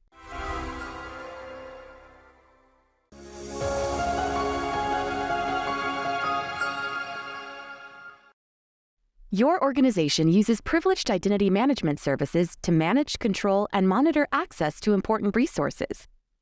This helps to reduce the chances of a malicious actor getting access or an authorized user inadvertently impacting a sensitive resource. However, what happens when groups need to carry out privileged operations in Azure Active Directory? Hello, and welcome to the video, Activate Privileged Access Group Roles and Approve Activation Requests. In this video, you will learn how to activate roles, view, and change the status of your requests, and see a quick overview of workflow notifications and troubleshooting. In Azure Active Directory, frequently referred to as Azure AD, part of Microsoft Intra, you can use Privileged Identity Management, also called PIM, to have just-in-time membership in the group or just-in-time ownership of the group. Let's begin by seeing how you can activate a role. When you need to take on group membership or ownership, you can request activation by using the My Roles navigation option in PIM. Sign in to the Microsoft Azure portal. Select Azure AD Privileged Identity Management. Go to My Roles and select Groups, Preview. Using the Eligible Assignments blade, review the list of groups you have eligible memberships or ownership for. Select Activate for the eligible assignment you want to activate. Depending on the group's setting, you may be asked to provide multifactor authentication, also called MFA, or another form of credential. If necessary, specify a custom activation start time. The membership or ownership is to be activated only after the selected time. Depending on the group's setting, justification for activation may be required. If required, provide it in the reason box. Select Activate. If the role requires approval to activate, an Azure notification appears in the upper right corner of your browser, informing you that the request is pending approval. Now you will see how to view the status of your requests. You can view the status of your pending requests to activate. It is specifically important when your request undergoes the approval of another person. Sign in to the Microsoft Azure portal. Select Azure AD Privileged Identity Management, then My Requests, followed by Groups, Preview. Review the list of requests. It was that simple. Now, do you know how to cancel a pending request? Here's how. Sign in to the Microsoft Azure portal. Select Azure AD Privileged Identity Management, followed by My Requests, and then Groups, Preview. For the request that you want to cancel, select Cancel. When you select Cancel, the request will be canceled. To activate the role again, you will have to submit a new request for activation. And it's canceled. Next, you will look at how to approve activation requests for group members and owners. With PIM in Azure AD, you can configure activation of group membership and ownership to require approval and choose users or groups from your Azure AD organization as delegated approvers. It is a good idea to select 2 or more approvers for each group. Delegated approvers have 24 hours to approve requests. If a request is not approved within 24 hours, the eligible user must resubmit a new one. Note that the 24-hour approval time window is not configurable. Are you wondering how you will view your pending requests? As a delegated approver, you'll receive an email notification when an Azure resource role request is pending your approval. You can view pending requests in PIM. Sign in to the Microsoft Azure portal. Select Azure AD Privileged Identity Management, then Approve Requests, followed by Groups, Preview. In the Requests for Role Activation section, you'll see a list of requests pending your approval. There you go. It's simple to approve requests. Find and select the request that you want to approve and select Approve. In the justification box, enter the business justification. Select Confirm. An Azure notification is generated by your approval. That was simple, wasn't it? Similarly, you can also deny requests. Find and select the request that you want to deny and select Deny. In the justification box, enter the business justification. Select Confirm. An Azure notification is generated by the denial. Now, let's learn a little about workflow notifications. Approvers are notified by email when a request for a group assignment is pending their review.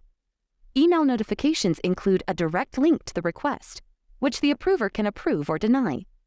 Requests are resolved by the first approver who approves or denies them. When an approver responds to the request, all approvers are notified of the action. Finally, we will take a quick look at how to troubleshoot. You should note that permissions are not granted after activating a role. When you activate a role in PIM, the activation may not instantly propagate to all portals that require the privileged role. Sometimes, even if the change is propagated, web caching in a portal may result in the change not taking effect immediately. If your activation is delayed, here is what you should do. Sign out of the Azure portal and then sign back in. In PIM, verify that you are listed as a member of the role. Let's summarize. In today's video, you learned how to activate a role, how to view the status of your requests, how to cancel a pending request, how to view pending requests, how to approve or deny a request, about how workflow notifications work, troubleshooting.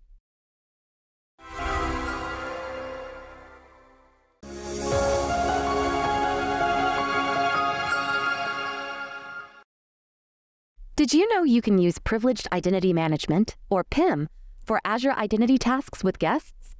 For example, you can assign access to specific Azure resources, specifying assignment duration and end date, or requiring two-step verification on active assignment or activation. Hello, and welcome to the video, Invite Guest Users and Assign Azure Resource Roles. In this video, you will learn how to invite and add guest users to your directory and assign roles to them. Guest users of Azure Active Directory, frequently referred to as Azure AD, are part of the business-to-business, also called B2B collaboration capabilities within Azure AD. Hence, you can manage external guest users and vendors as guests in Azure AD. Here's a question though. When would you invite guests? Here are a couple of examples of when you might invite guests to your organization.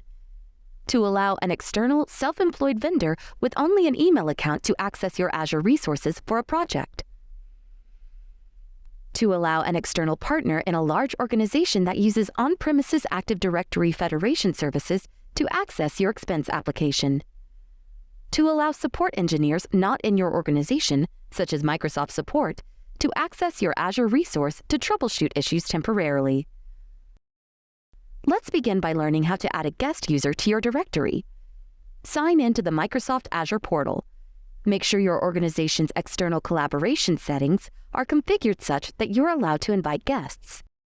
Navigate to Azure Active Directory, Select Users, and then New User, and select Invite External User. Follow the steps to add a new guest user.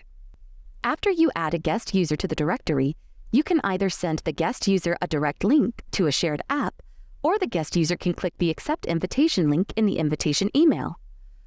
For the guest user to be able to access your directory, they must complete the invitation process. Now you will see how to assign a role to a guest user. Sign in to the Microsoft Azure portal. In the search box at the top, search for the scope you want to grant access to. For example, search for management groups, subscriptions, resource groups, or a specific resource. Select the specific resource for that scope. Select Access Control, IAM. The following shows an example of the Access Control, IAM page for a resource group. Select the Role Assignments tab to view the role assignments at this scope. Select Add, and then Add Role Assignment. Please note that if you don't have permission to assign roles, the Add Role Assignment option will be disabled. The Add Role Assignment page opens. On the Role tab, select a role such as Reader. On the Members tab, select User, Group, or Service Principal. Choose Select Members. Find and select the guest user. If you don't see the user in the list, you can type in the select box to search the directory for the display name or email address. Select Members. To add the guest user to the members list, select the Review Assign tab. After a few moments, the guest user is assigned the role at the selected scope. Let's summarize. In this video, you learned how to invite guest users, how to add a guest user to your directory, how to assign a role to a guest user.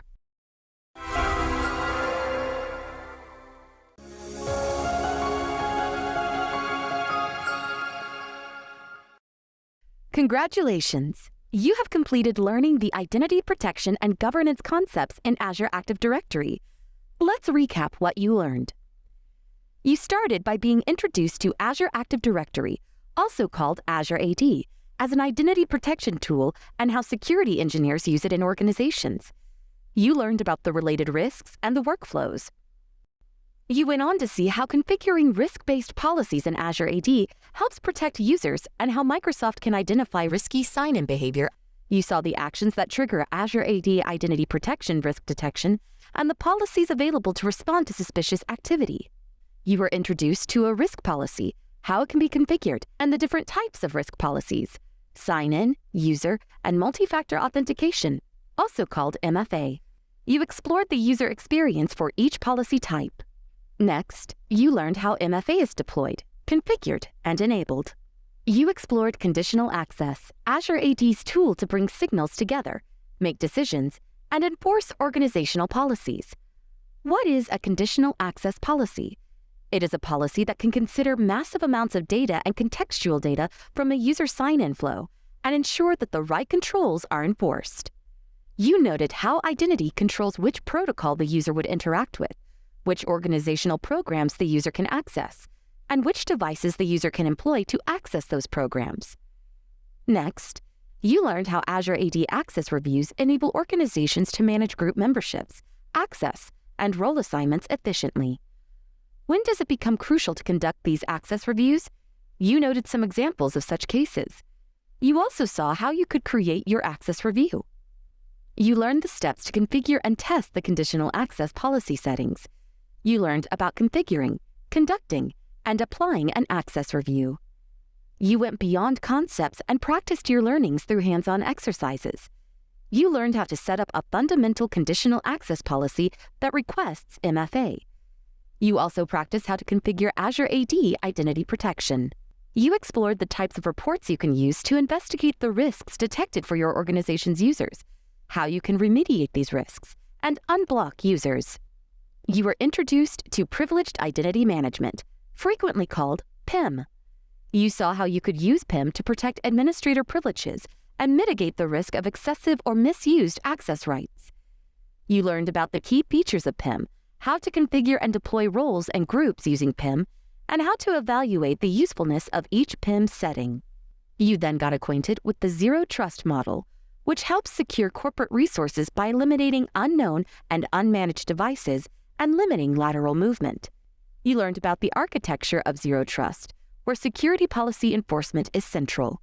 You also reviewed its guiding principles and Microsoft's Zero Trust architecture. Next, you learned about the evolution of identity management. Microsoft Identity Manager, frequently called MIM, helps organizations manage users, credentials, policies, and access within their organizations in hybrid environments. You explored how identities have changed over time. You looked at the steps required for a passwordless world. You went on to learn how to effectively plan your project, starting with a pilot, proactive communication, testing, and finally, rollback. You then explored how to implement a PIM workflow and the need for elevated access. You looked at just-in-time, also known as JIT, administrator access. You learned about role activation in Azure AD and how to track privileged roles using the dashboard. You learned that the PIM scope includes Azure AD and Azure Resources roles. Azure AD roles allow you to grant granular permissions to your admins, abiding by the principle of least privilege. Azure Resource roles are linked to an Azure resource, resource group, subscription, or management group. You also learned how to implement PIM, assign Azure AD roles with restricted scope, and update or remove an existing role assignment. You were introduced to the activation request process and how to access PIM and submit a request for role activation. We walked you through the steps required to approve or deny requests for Azure AD roles in PIM. Once again, you had an opportunity for a hands-on exercise to practice how to configure and test Azure AD PIM for roles and resources. You saw all about implementing workflows in Azure AD PIM and how they help increase the security of critical applications. You also learned how users can self-request role assignments and how the workflow is triggered. You learned how to manage requests for groups and guests in Azure PIM. You reviewed the JIT policies for each group in PIM and how to activate multiple role assignments in one request. You learned how to invite guest users, assign Azure resource roles, and how collaboration works using business-to-business, called B2B guests. You learned that with the Privileged Access Groups preview, you could give workload-specific administrators quick access to multiple roles with a single JIT request.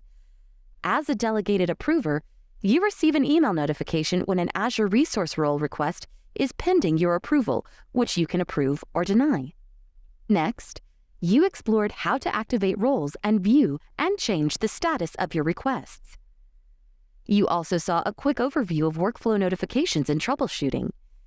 You practiced conceptual learning through a hands-on exercise configuring Azure AD PIM for groups.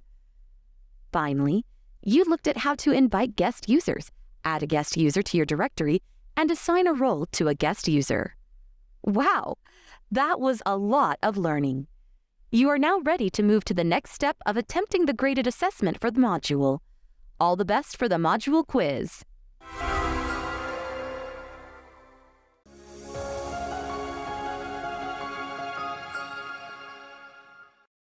Imagine you're a security manager in an organization that's moving from a customer-controlled data center to a cloud. As you know the challenges in securing your organization's data centers, you and your team are asked to evaluate public cloud services and identify suitable cloud services. Is it possible to compare the offerings of various cloud services and implement one with the best security workload responsibility? Yes, it is. Hello, and welcome to the overview of the shared responsibility model. In this video, you'll learn about the shared responsibility model and the division of responsibility across cloud services. Do you know the difference between an organization that uses cloud-based services and one that only uses on-premises hardware and software? An organization that uses on-premises hardware and software is 100% responsible for implementing security and compliance. But with cloud-based services, the customer and cloud provider will share the responsibility. While securing data centers, the most usual challenges that an organization faces are recruiting and retaining security experts, using security tools, and keeping pace with the volume and complexity of threats. This is why organizations are moving to the cloud. There will be a change in security duties as computing environments go from customer-controlled data centers to the cloud. The operational environment security is now a concern shared by both the cloud provider and the customer. In this case, it's your organization. By shifting security responsibilities to a cloud service like Azure, your organization can reduce the focus on activities that are not your core business competencies. To provide proper security controls, you'll have to carefully evaluate your service and technology. The technology choices will determine the security responsibilities. That is, some security protections will be built into the service, whereas others will be your responsibility. So, how do you choose the correct cloud service? To do so, let's understand cloud security. Different scopes of responsibilities exist depending on the kinds of services you use. For example, virtual machines, frequently referred to as VMs in Azure, which provide infrastructure as a service, IaaS. In such a case, Microsoft will be responsible for securing the physical network, physical storage, and virtualization platform, which includes updating the virtualization hosts. Also, you need to be careful to update the guest operating system, frequently referred to as OS, for your VMs, and secure your virtual network and public endpoints. Furthermore, it's important to understand the division of responsibilities between you and Microsoft in terms of software as a service, platform as a service, infrastructure as a service, or on-premises data center. These responsibilities are divided into 3 categories: responsibilities that are always retained by the customer, responsibilities that vary by type, and responsibilities that are transferred to the cloud service provider. Let's look at the responsibility zones in detail for each workload hosted. Software as a service, SaaS. For the customer, the cloud provider will host and manage the SaaS. The license subscription will be monthly or annually with the least maintenance. The cloud provider is responsible for managing everything except data, devices, accounts, and identities. Microsoft 365, Skype, and Dynamics CRM Online are examples of SaaS software. Platform as a service, PaaS. PaaS provides an environment for building, testing, and deploying software applications. PaaS enables you to easily build applications without handling support infrastructure. Moreover, PaaS helps the cloud provider to manage the hardware and the operating systems, whereas the customer is responsible for applications and data. Infrastructure as a service, IaaS. With IaaS, you'll be using the cloud provider's computing infrastructure.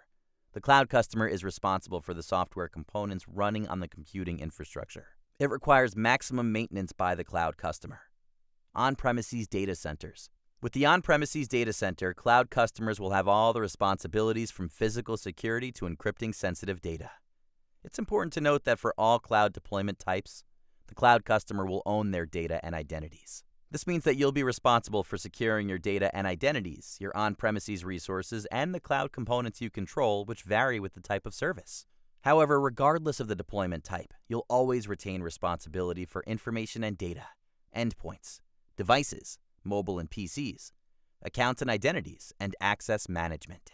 Hope you now have a good understanding of the shared responsibility model. Let's summarize your learning. In this video, you've learned how the cloud service provider and the customer share cloud security responsibilities, how SaaS, PaaS, IaaS, and on-premises data center responsibility zones differ between Microsoft and cloud customers.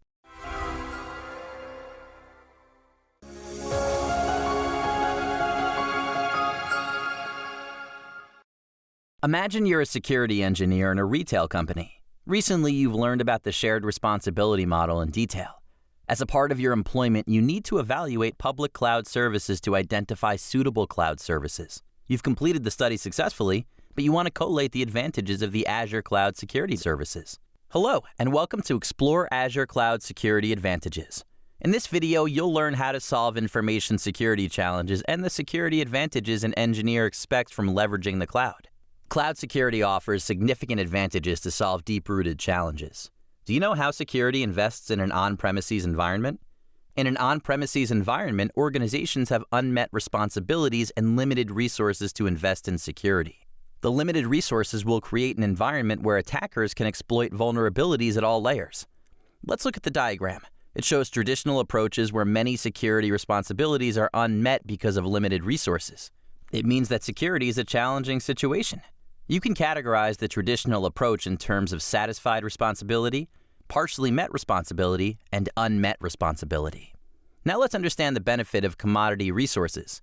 Commodity resources are the unique business value of any service. Next, we'll look at the cloud-enabled security approach. In this approach, you can shift day-to-day security responsibilities to your cloud provider and reallocate your resources. Cloud technology enables security by moving commodity responsibilities to the provider and reallocating your resources, leveraging cloud-based security capabilities for more effectiveness, using cloud intelligence to improve detection or response time, sharing duties with the provider. In the cloud-enabled security approach, you can leverage cloud-based security capabilities for more effectiveness and use cloud intelligence to improve your threat detection and response time. Also, when you shift responsibilities to the cloud provider, organizations can get more security coverage, which enables them to reallocate security resources and budget them for other business priorities. As you know, companies are facing challenges for higher security threats and retaining qualified security talent to respond to these threats. So in this case, Azure can help to strengthen your security aspect and reducing cost and complexity. Azure provides security in 3 key areas. Azure Secure Foundation. Microsoft invests millions of dollars annually in its cybersecurity, including the Azure platform. For physical security, Azure has hundreds of data centers in 50 regions with multi-layered security. Azure's built-in security controls. Azure has built-in security controls to protect against identity, network, data, and tools. It'll help to manage identity and access, secure your network, safeguard data and manage secrets, unified security management to help prevent and detect threats. Azure's unique intelligence. Azure Security Center, which is now referred as Defender for Cloud. Defender for Cloud is a security software product that protects and secures your hybrid cloud environments in Azure, AWS, GCP, and on-premises. It provides you with recommendations on how to improve your security posture via a secure score. Defender for Cloud's threat protection helps you to detect and mitigate threats with security alert dashboards by combining the Microsoft Intelligence Security Graph with machine learning and visualizations. Do you know the reasons why you should move to Azure's security leads? Yes, there are 5 reasons for it. Azure's multi-layer security. You can use the Security Center to access Azure's multi-layered security tools. This tool's advantage is to quickly protect your workloads with built-in controls and services in Azure. Azure's plan helps to protect your data using segregation, encryption, redundancy, and destruction. Implementing network and data security. To secure your network and data, Microsoft Azure provides the tools with data encryption for information, DDoS protection against distributed denial of service attacks, Key Vault to protect the keys, certificates, and secrets, rigorous antivirus and malware screening capabilities, web app firewalls, private connections, and network segmentations. Real-time threat monitoring and advanced tools. Microsoft's real-time threat monitoring tool provides continuous threat visibility to the response team before they impact your system. Centralized identity and user access management. As you know, the digital world is an ecosystem of data, applications, and destinations where user identity and access management are critical. Microsoft Azure is designed to identify the required security perimeter and give advice and tools to help your business implement best practices. Industry-leading compliance tools and certifications. We know that compliance demands are constantly changing and becoming more rigorous. By keeping this in mind, Microsoft Azure currently has more than 90 compliance certifications than any other cloud provider. Now we've come to the end of this video. Let's summarize your learning. You've learned benefits of commodity resources, how cloud technology enables security, critical areas of Azure security, reasons of Azure security leads.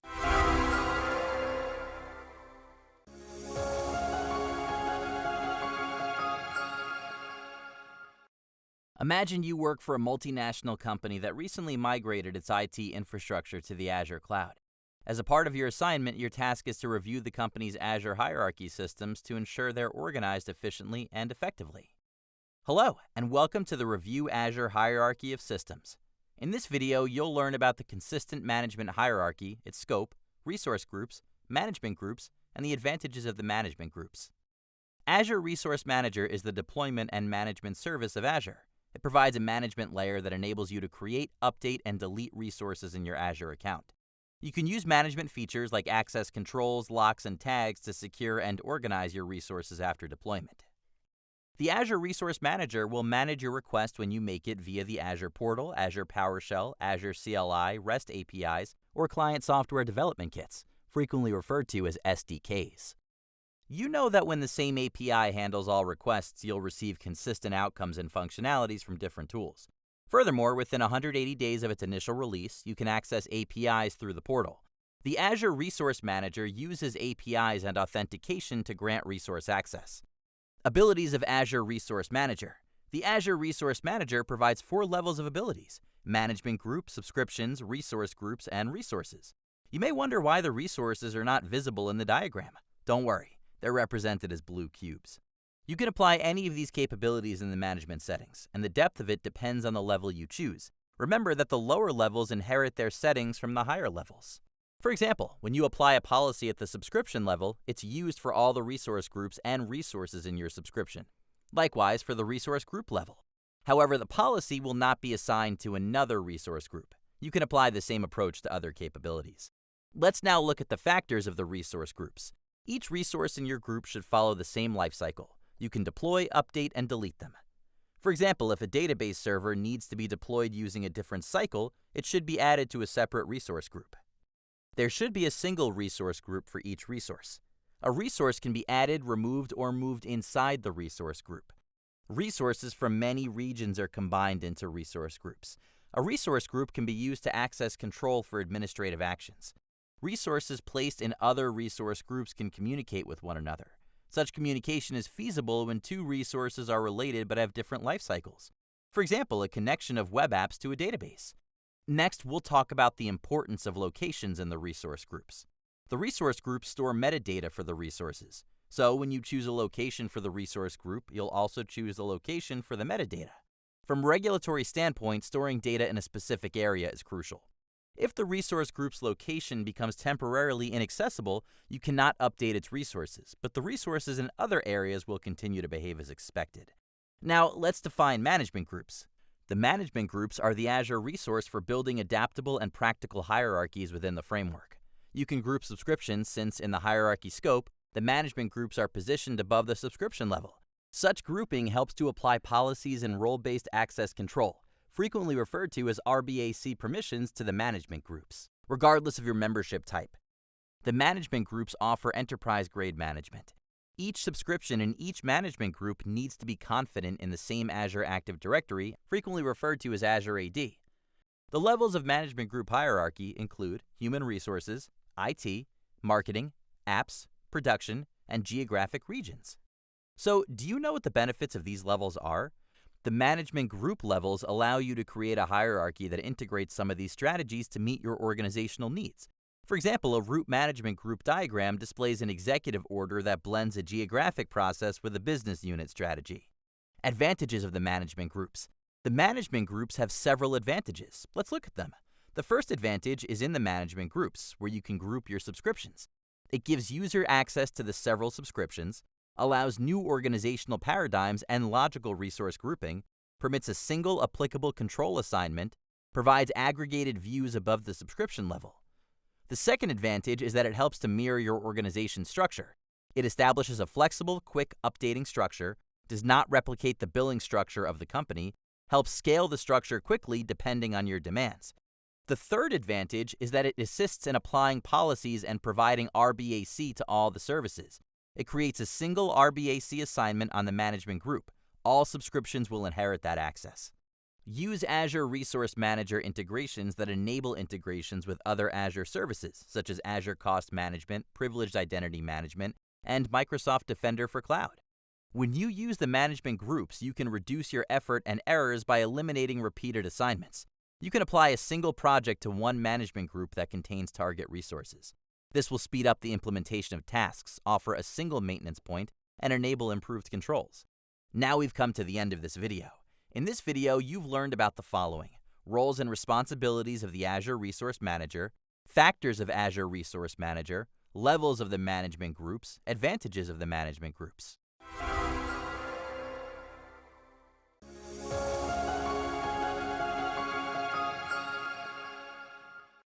John is a cloud administrator in a consulting firm. His firm has recently moved to Azure Cloud Services. John wants to ensure that all resources and services deployed in Azure comply with the company's security and compliance policies. To achieve this, he configures Azure policies and identifies the policies relevant to the firm's needs. Hello, and welcome to the video on an overview of Azure policies. In this video, you'll learn about Azure policies and their needs, the three main pillars to function, and how to compose them. Furthermore, you'll learn about policy permissions and custom policies, and how to create and assign an initiative definition in a policy. Do you know what Azure policies are and their requirements? Azure Policy is a service you use to create, assign, and manage policies without cost. These policies enforce different rules and affect your resources. Hence, these resources stay compliant with your corporate standards and service level agreements. Azure Policy will evaluate your assigned resources for non-compliance. For example, your policy may allow virtual machines, frequently referred to as VMs, of a specific size in your environment. Once you implement the correct policy type, the administrator will send your new and existing resources to compliance for evaluation. Let's now talk about the three main pillars of functioning Azure Policy. The first pillar covers real-time enforcement and compliance assessment. For example, a policy would block the creation of resources outside the U.S. region. Each policy offers a compliance assessment for each resource in these situations to bring them all into conformity. You can use data to power the compliance view to aggregate results across the applied policies. These policies allow automatic and appropriate tagging of resource groups. The second policy pillar discusses the management groups to implement the policies broadly. A single policy assignment to a management group impacts hundreds of subscriptions and resources. The policy initiative concept supports your group policies and shows the overall compliance rate. Also, the exclusion concept assists in excluding the resources or the child's management group from the policy assignment. The third pillar of your policy leverages a remediation policy. In this case, the policy will automatically correct the non-compliant resources to keep your environment compliant. Your current resources will be labeled non-compliant if there is an environmental impact, but they may stay the same. To bring these resources into compliance, you can create a remediation job. Do you know how to provide policy permissions and create a custom policy? For this, Azure Policy has several permissions, known as operations, with two resource providers: Microsoft Authorization, Microsoft Policy Insights. As you know, many built-in roles grant permissions to Azure Policy resources. The Resource Policy Contributor role includes each Azure policy and reads operations with rights to trigger remediation. In comparison, the Owner role has full rights to access each Azure policy with read operations. With Azure Policies, you can create a custom role if built-in roles don't have the required permissions. Azure Security Policies work across subscriptions or management groups by default. You can create new policies if these policies need to be supplemented by your organizational policies. You must follow the same steps for defining a new custom policy for any business driver. Before creating a custom policy, you should check the policy examples to find any existing match. To create custom policy, you should identify your business requirements. Map each requirement to an Azure resource property, map the property to an alias, determine which effect to use, compose the policy definition. Now, to compose and implement Azure Policy, you need to create, first, policy definition. There are requirements for each policy definition's application. If the conditions are right, you'll get a specific result. Second, policy assignment. You should assign a policy within a specific scope. You can include a management team or a unique resource in this scope. Here, scope refers to all the resources, resource groups, subscriptions, or management groups. And the third is policy parameters. Policy parameters streamline policy management by reducing required definitions. While creating a policy definition, you can define the policy parameters to make it more generic. Let's now learn how to create and assign an initiative definition. You can build and assign an initiative definition to monitor compliance for different resources. It allows you to combine several policy definitions to accomplish the larger objective. The initiative definition assesses resources that fall under the purview of the assignment for adherence to the specified policies. You must first assign them to apply custom built-in and policy definitions. You can assign these policies to the Azure Portal, PowerShell, or Azure CLI. In this video, you have learned Azure policies and their requirements, three main pillars to function Azure policies, how to compose Azure policies, permissions and custom policies, how to create and assign an initiative definition in a policy.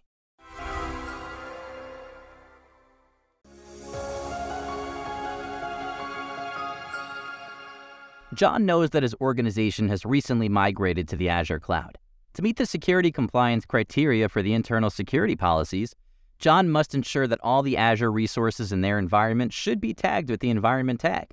He wants to enforce this policy across their Azure subscriptions, resource types, and regions.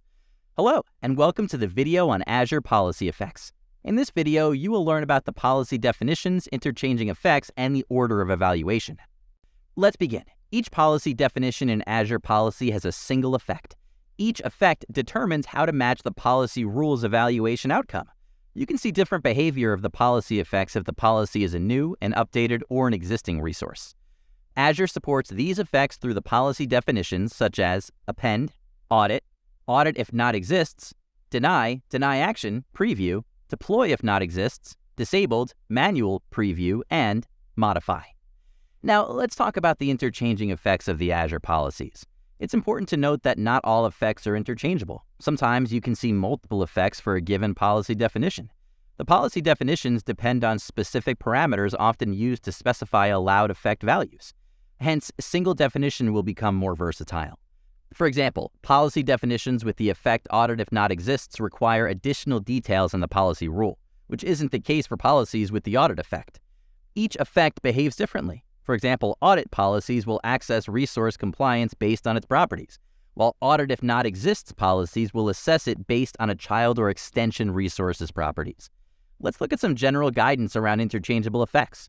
Audit, deny, and either modify or append, audit if not exists, and deploy if not exists are often interchangeable. The manual isn't interchangeable. Disabled is interchangeable with any effect. How do you evaluate the order of the policy effect? Azure Policy creates a list of all the applied assignments to the resource to evaluate policy effect and then estimates the resource against each definition.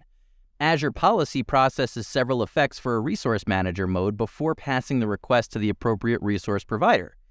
This will help to prevent unnecessary processing by a resource provider when a resource doesn't meet the design governance controls of Azure Policy. The order of effects evaluation is disabled, append, modify, deny, audit, manual, audit if not exists, and deny action. It's important to note that effects append and modify are only available with Resource Manager mode. Do you know what the use of effect append is? While creating or updating the resources, append is used to add additional fields to the requested resource. The system will evaluate the append effect before the request gets processed by a resource provider. It's important to note that you can use append for non-tag properties. As a part of an evaluation cycle, you cannot change the resources when you run a policy definition with the append effect, but it marks any resource that meets the if condition as non-compliant. The append effect has only a detail array, which can take a single field, value, pair, or multiples. For example, a single field or value pair using a non-alias with an array value to set IP rules on a storage account. When the non-alias is an array, the effect appends the value to the entire array. If the collection already exists, a deny event occurs from the conflict. You know the term audit. You use it to create a warning event in the activity log for non-compliant resources. During the evaluation, it doesn't stop the policy request. While creating or updating a resource, the audit effect is the last one that Azure Policy checks. The Resource Manager has no additional audit effect properties for the policy definition condition. For example, using the audit effect for Resource Manager modes. For example, using the audit effect for a resource provider mode of Microsoft Kubernetes data. Now, let's look at the policy effect audit if not exists, which enables resource audit that matches the if condition but doesn't have the properties specified in the details for the then condition. For example, evaluate virtual machines, frequently referred to as VMs, to determine whether the anti-malware extension exists, then audit when missing. The next effect is to deny the policy. Deny effect prevents a resource request that doesn't match defined standards through a policy definition and fails the request. You can evaluate the deny effect for the matched resource in a Resource Manager mode. If the request gets denied, you cannot send a request to the resource provider. In this case, you'll get a 403 forbidden error. In the deny effect, you're not allowed to use SAS URLs or tokens in URLs or anything which could expose a secret. For example, using the deny effect for the Resource Manager mode. For example, using the deny effect for a resource provider mode of Microsoft Kubernetes data. The deny action is used to block requests on intended action to resources. The only supported action is delete. For example, deny any delete calls targeting database accounts with a tagged environment that equals production. Now, let's look at the deploy if not exists effect. Like audit if not exists, the deploy if not exists policy definition executes a template deployment when the condition is met. For example, evaluate SQL Server databases to determine whether transparent data encryption is enabled. If not, then a deployment to enable is executed. Now we'll talk about the disabled effect. This effect helps test situations or when the policy definition has parameterized the effects. This flexibility allows disabling single and multiple assignments. It's important to note that the policy definitions which use the disabled effect have the default compliance state. An alternative to the disabled effect on the policy assignment is enforcement mode. Your resources can still be evaluated when enforcement mode is disabled. Next is the manual preview effect. Manual effect enables you to self-attest the compliance of resources or scopes. Unlike other policy definitions, this will help to scan the resources for evaluation actively. It also allows manual changes at the compliance state. The default state property has 3 possible values: unknown, compliant, non-compliant. You can use the modify effect of the policy to add, update, replace, or remove properties or tags, subscriptions, or resources during creation or update, for example, cost center. It's important to note that if you're managing tags, you should use modify instead of append because modify provides additional operation types and the ability to remediate existing resources. However, you should use the append effect if you can't create a managed identity or modify doesn't yet support the alias for the resource property. Modify evaluates the policies before the request gets processed by the resource provider. You can apply the modify operations if your resources meet the policy rules condition. The details property of the modify effect has the sub-properties that define the permissions needed for remediation and the operations used to add, update, or remove tag values, using a single policy definition. You can use the modified operations property array to make it possible to alter several tags differently. You can see that each operation is a combination of operation, field, and value properties. For example, add the environment tag and replace existing environment tags with test. For example, remove, add, or replace the environment tag with a parameterized value. Now you've come to the end of this video. You've learned about different policy definitions, describe interchanging effects, explain the order of evaluation.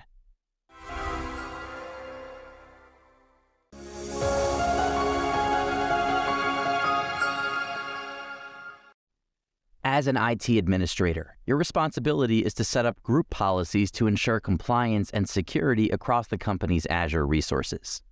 To initiate the Azure group policies, you must gather information about the company's Azure environment, including the subscription ID, resource groups, and resource types. Once you have this information, you can start creating the group policies. Hello, and welcome to the video, Group Policies for Initiation. In this video, you'll learn about security initiatives, how Defender for Cloud is helpful for security initiatives and policies, and security recommendations. Let's begin with the definition of security initiatives. A security initiative is a collection of Azure policy definitions or rules grouped for a specific objective. Security initiatives can simplify policy management by logically grouping a set of policies as a single item. Apart from this, security initiative defines the desired configuration of your workloads. It also helps to ensure that you comply with your company's or regulators' security requirements. Defender for Cloud is another initiative created in Azure Policy. Azure Policy can manage your policies, building initiatives, and assign initiatives to multiple subscriptions or entire management groups. Defender for Cloud uses your policies to analyze your resources' compliance status to identify potential security misconfigurations and weaknesses. Defender for Cloud offers a few options for working with security initiatives and policies. View and edit the built-in default initiative. Upon enabling Defender for Cloud, the Microsoft Cloud Security Benchmark is a default initiative and assigns automatically to every subscription for every registered subscriber. To customize this initiative, you can edit the policy's parameters to enable or disable individual policies. Add custom initiatives. Within Defender for Cloud, you can customize the security initiatives applied to your subscription. You'll receive recommendations if your machines do not follow your created policies. Add regulatory compliance standards as initiatives. Defender for Cloud's regulatory compliance dashboard displays the status of all the assessments within your environment. Based on the standard compliance frameworks, the Microsoft Cloud Security Benchmark contains a Microsoft-authored set of guidelines for security and compliance best practices. Let's learn about security recommendations. Security recommendations include assessing your resources against the relevant policies and identifying resources that don't meet your requirements. Do you know how you receive recommendations? Here you'll get to know it. You'll get recommendations based on your selected initiatives. It means that when you compare your initiatives with your resources and find compliant resources for your initiatives, it'll suggest recommendations in Defender for Cloud. With the help of recommendations, you can take action to secure and harden your resources. You can view each recommendation with an issue with a short description. The remediation steps for the recommendation, the affected resources. Next, we'll talk about the practical functions of security recommendations. Initiative.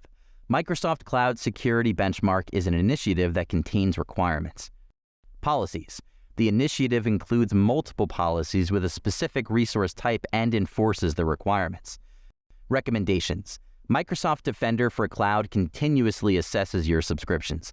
If it doesn't meet your policy requirements, it will display an issue and suggest recommendations to fix it and harden the security of resources. I hope you now have a good understanding of the group policies for initiation. Let us summarize your learning. In this video, you've learned definition of security initiatives, how Defender for Cloud is helpful in security initiatives and policies, and what are security recommendations.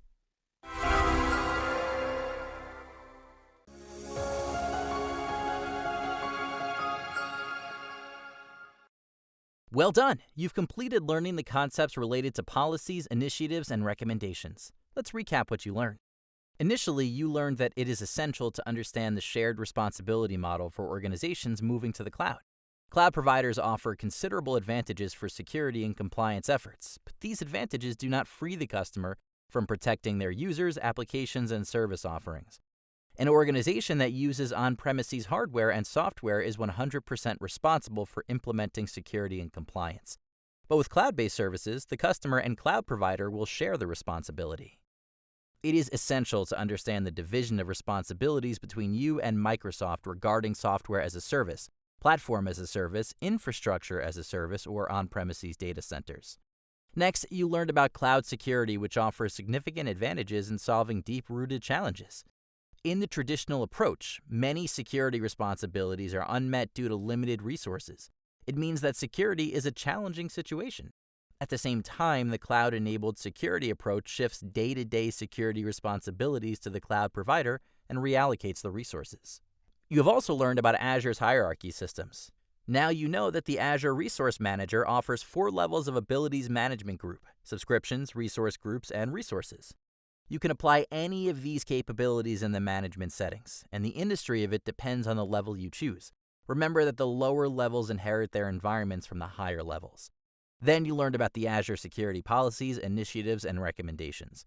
It helps organizations maintain a secure and compliant cloud environment by defining, enforcing, and monitoring security best practices. The Azure security policies are rules and configurations that define the desired security posture for your Azure resources, while the Azure security initiatives are collections of related security policies that address a specific security objective or compliance requirement. And the Azure security recommendations are generated by periodically analyzing the compliance status of your resource against the relevant policies. Then you learned about the Azure policies in details. Azure Policy is a service you use to create, assign, and manage policies without cost.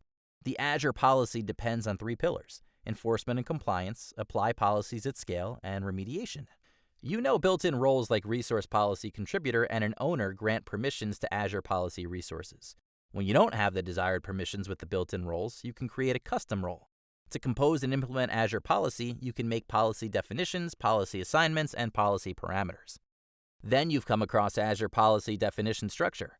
Azure Policy Definition Structure is essential for enforcing and managing compliance across Azure resources. It consists of elements that define conditions and effects for policies. You can create policy definitions through various methods and can assign to specific groups. Key components of the policy definition are policy rule schema, display name description, type, mode, metadata, parameters, strong type, effects, and policy functions. Next, you learned that the Azure policies with interchanging effects. Each policy effect behaves differently. For example, audit policies will assess resource compliance based on its properties, while audit if not exists policies will evaluate it based on a child or extension resource's properties. Some general guidelines for interchanging effects are audit, deny, and either modify or append, audit if not exists, and deploy if not exists are often interchangeable. The manual isn't interchangeable. Disabled is interchangeable with any effect. You've also learned about the group policies into initiation.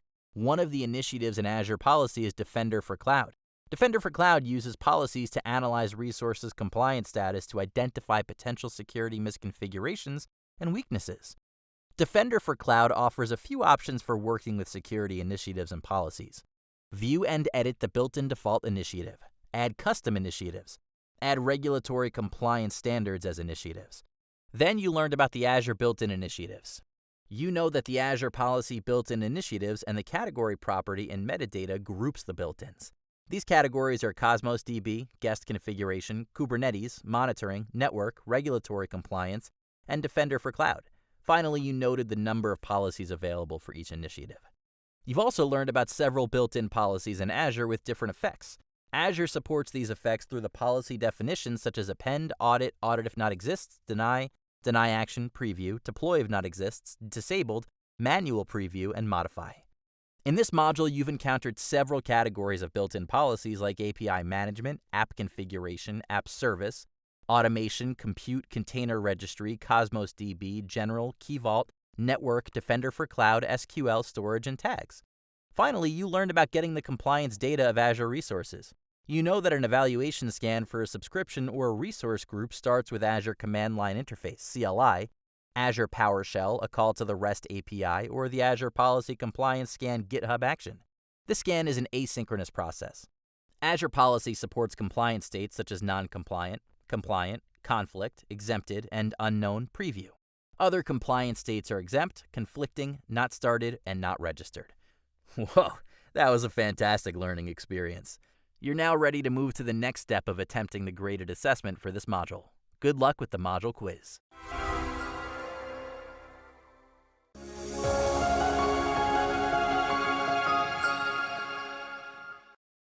Imagine you work as an Azure Resource Manager with an IT firm that provides technology services to multiple clients.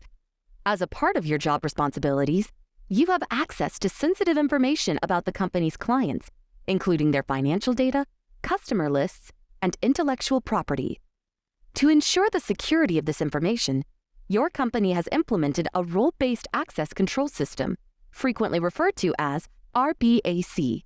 This system assigns specific roles to each employee based on their job responsibilities and sets access permissions. Hello, and welcome to the video on What is Azure Role-Based Access Control? In this video, you will learn about Azure RBAC, Azure Subscription, how Azure RBAC works on the Azure portal, and uses of Azure RBAC. Furthermore, you will learn about Azure RBAC is an allowed model. Let us begin with what Azure RBAC is. Azure RBAC is an authorization system to build on Azure Resource Manager that provides fine-grained access management of resources in Azure. With Azure RBAC, you can grant access to the users. For example, you have one subscription for Azure RBAC.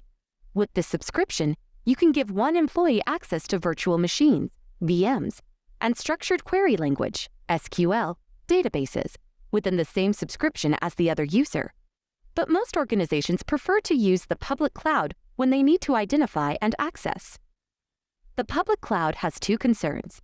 Make sure that when people leave the organization, they lose access to resources from the cloud, and strike the right balance between autonomy and central governance.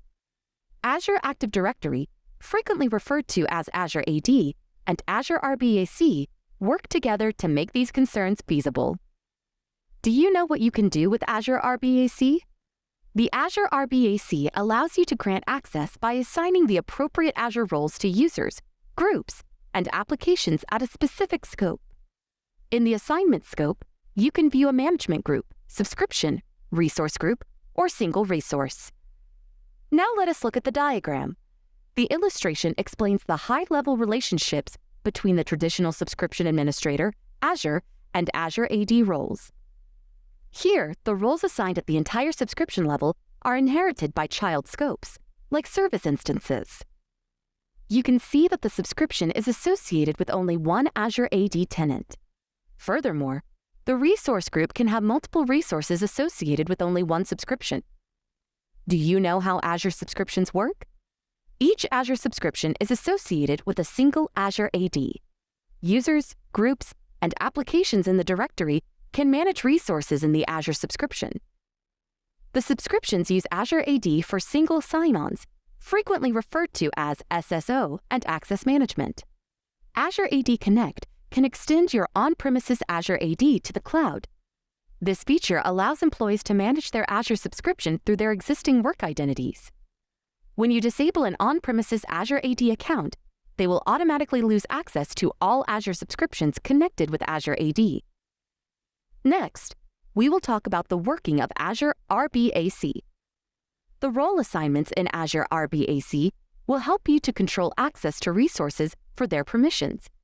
You need 3 elements: a security principal, a role definition, and a scope to create a role assignment. You can consider these elements as who, what, and where. The security principal is referred to as who. It is a contemporary term for the user, group, or application you would grant access to. Another is role definition, which is referred to as what. The collection of permissions is called role definition. Using role definition, you can provide users with read, write, and delete access. The roles can be owner or specific.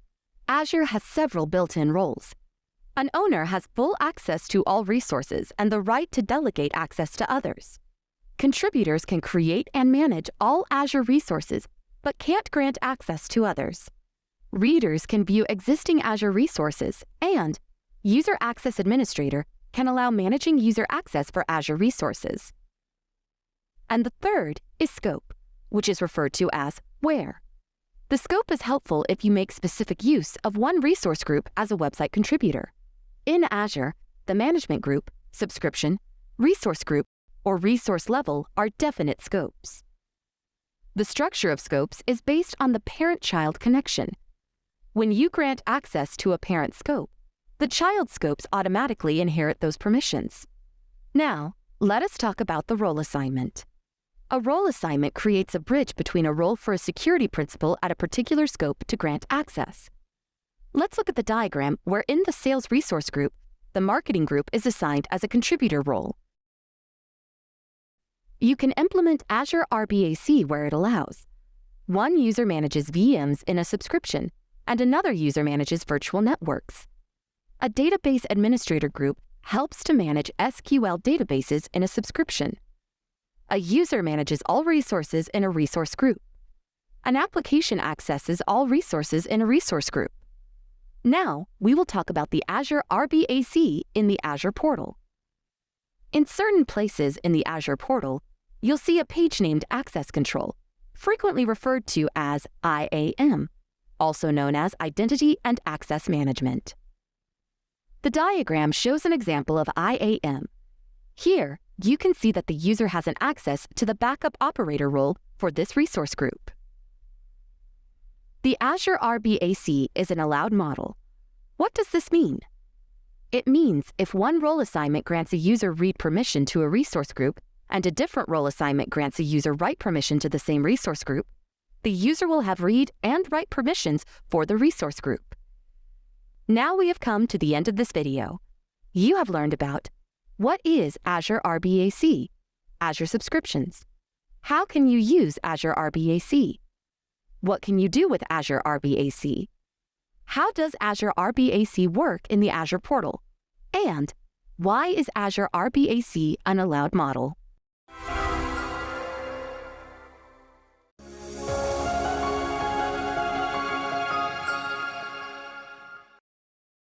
Sarah is a cloud administrator for an IT firm that has started a new project on Microsoft Azure.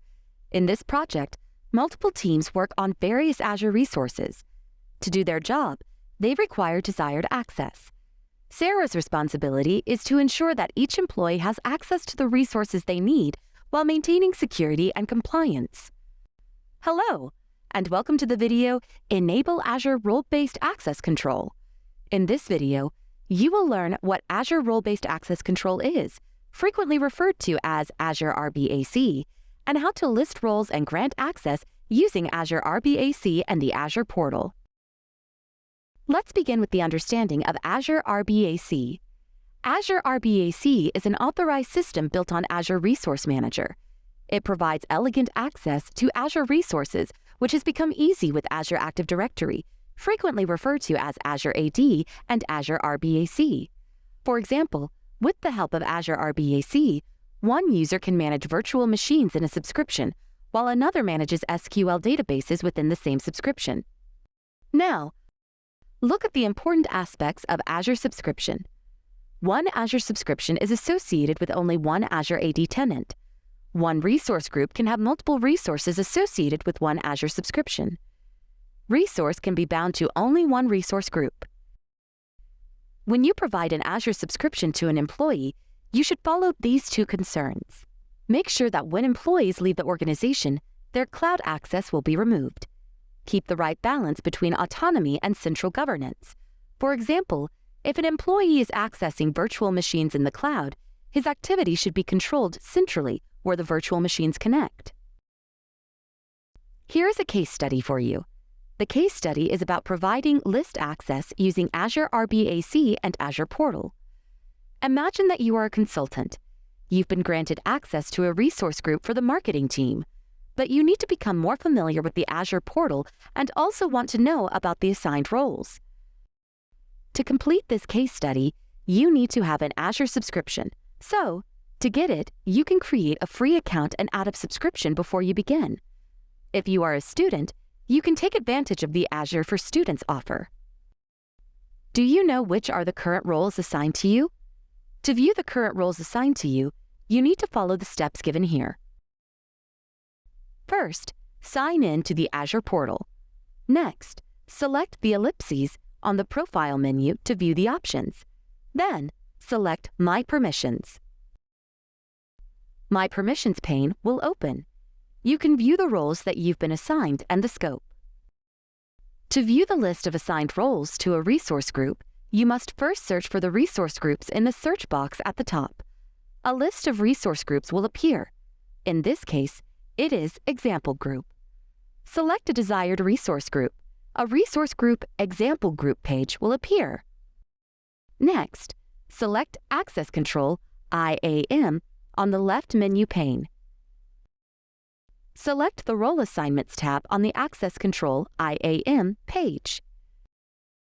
This tab shows who has access to the resource group. You can see that some roles are scoped as this resource, while others are inherited from a parent scope within the scope column. To view the built-in roles and custom roles in the role assignment, you must first select the Roles tab. A list of roles will appear. You can view the number of users and groups assigned to that role. Now, select the checkbox next to the name to choose a desired role from the list. Next, select the View link in the Roles Pages Details column. You can view permissions with their description, such as Other, Read, Write, and Delete. Select the Close sign to return to the Access Control IAM blade. This case study taught you how to list access using Azure RBAC and Azure Portal. Next, a case study will discuss how to grant access using Azure RBAC and Azure Portal. Suppose your coworker, Alan, is working on a project. In this project, he requires permission to create and manage virtual machines, frequently referred to as VMs. Your manager has asked you to look into this request by keeping in mind that the users need access to get their work done with minimal access. So, you assigned Alan the virtual machine contributor role for a resource group. To grant access to the virtual machine contributor role at a resource group scope, you must first sign in to the Azure portal as an administrator with permission to assign roles, such as User Access Administrator or Owner. Next, search for the resource groups in the search box at the top. A list of resource groups will appear. Select a resource group. In this case, it is an example group. Next, select Access Control IAM on the left menu pane. Now, select the Role Assignments tab to display the scope's current list of role assignments. Then, select Add at the top left. A drop-down menu will appear. Select Add Role Assignment option. Please note that if you don't have permission to assign roles, the Add Role Assignment option will be disabled. The Add Role Assignment page will appear. Select the Roles tab and search for the desired role in the search bar. In this case, it is Virtual Machines Contributor role. Select it. Now, select Next. You will land on the Members tab. Choose Select Members. A Select Members window will appear. Here, you can search for the members in the search bar. Once you have searched for a member, choose Select to add them to the members list, and select Next. A Review plus Assign tab will appear. On this page, review the role assignment settings. Select Review plus Assign to assign the role. The user is now assigned the virtual machine contributor role in the resource group scope. The user can now create and manage VMs just within this resource group. You can view the user's assigned role in the Role Assignments tab. Now, let's look at how to remove access from Azure subscription. To remove access, you will remove a role assignment in Azure RBAC. To do so, select the user with the virtual machine contributor role in the list of role assignments. Select Remove on the top right corner. Select Yes in the pop-up message, Remove Roles Assignments. The role access has been removed. I hope you now have a good understanding of this video. Let us summarize your learning. In this video, you have learned about Azure Role-Based Access Control, how to list access using Azure RBAC and the Azure portal, and how to grant access using Azure RBAC and the Azure portal.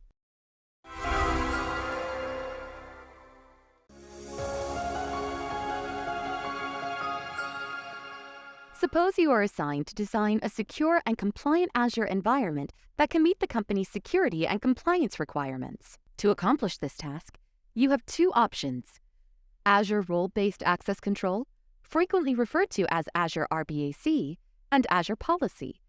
You can use these tools to manage access to Azure resources, but the approach and capabilities differ.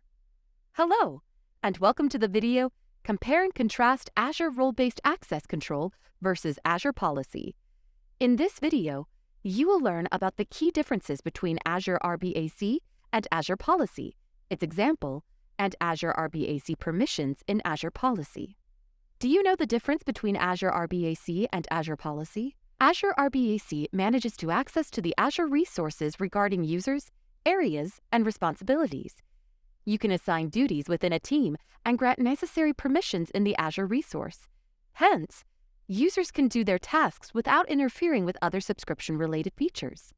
Let's look at the examples of Azure RBAC. In Azure Resources, RBAC allows users to manage virtual machines, called VMs, but not virtual networks. All resources, such as VMs, websites, and subnets, within a specified resource group.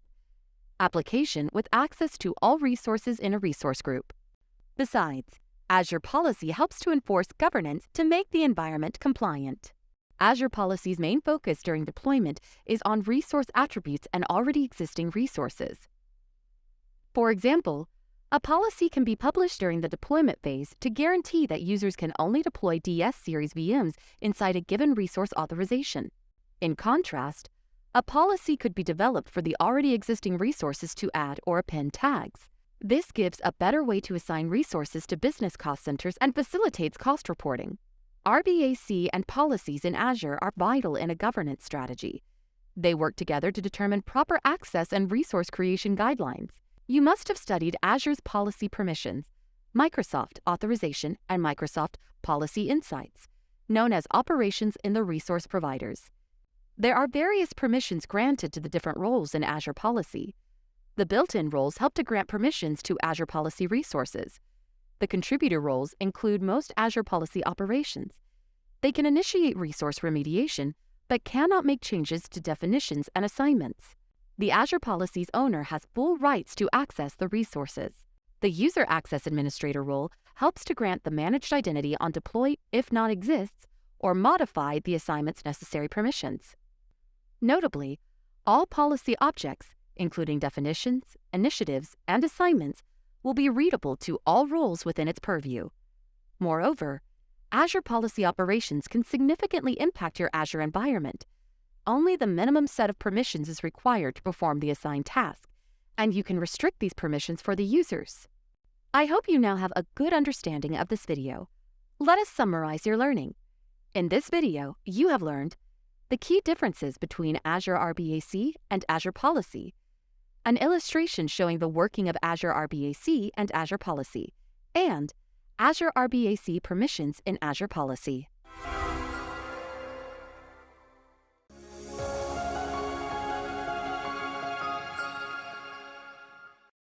Imagine that you work as a cloud architect for an enterprise that has migrated its on-premises infrastructure to Microsoft Azure. As a part of your responsibility, you manage access to various Azure resources for different team members. To do this, you need to understand Azure's different built-in roles. Hello, and welcome to the video, Azure Built-in Roles. In this video, you will learn about the different categories and types of built-in roles and their permissions. Azure Role-Based Access Control, or Azure RBAC, has several built-in roles assigned to users, groups, service principals, and managed identities. There are several categories of built-in roles. Out of these, General is the main category. Let's understand it. The contributor role in the General category grants full access to manage all resources. Still, it restricts assigning roles in Azure RBAC, managing assignments in Azure Blueprints, or sharing image galleries. The Owner role allows you to grant full access to manage all resources and the ability to assign roles in Azure RBAC. The next is the Reader role. It allows you to view all resources but restricts you from making any changes. And the User Access Administrator role allows you to manage user access to Azure resources. Now, let's understand another category, Compute in the Built-in role. One type of Compute built-in role is Virtual Machine Administrator Login.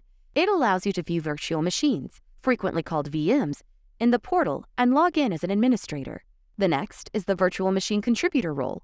This role allows you to create and manage virtual machines and disks, install and run the software, reset the root user's password using VM extensions, and manage local user accounts using VM extensions. It restricts assigning roles in Azure RBAC and grants managed access to the virtual network or storage account to which VMs are connected. The Virtual Machine User Login role lets you view VMs in the portal and log in regularly. The following built-in role category is Networking. The DNS Zone role allows you to manage DNS zones and record sets in Azure DNS, but restricts you from collecting who has access to them. The next role in this category is Network Contributor, which allows you to manage networks but restricts access. And the Private DNS Zone Contributor role allows you to manage private DNS zone resources but restricts the virtual networks to which they are linked. The following built-in role category is Storage. The Backup Contributor role is one type of built-in storage in the storage category. This role allows you to manage back service with the restrictions to create vaults and give access to others. The next role is the Backup Operator, which allows you to manage backup services, except removing backup and vault creation and giving access to others. While the Backup Reader role allows viewing backup services, but restricts making changes. And the Storage Blob Data Contributor role allows reading, writing, and deleting the Azure storage containers and blobs. Now, let's understand the built-in roles in the database category. In this category of built-in roles, the SQL DB Contributor role allows you to manage SQL databases. Still, it restricts you from accessing databases and security-related policies or parent SQL servers. Further, the Document DB Account Contributor role manages Azure Cosmos DB accounts, formerly known as Document DB. The SQL Security Manager role allows you to manage the security-related policies for SQL servers, but restricts access to them. While the SQL Server Contributor role allows you to manage SQL servers and databases, but restricts you from accessing databases and security-related policies. The following built-in role category is Security.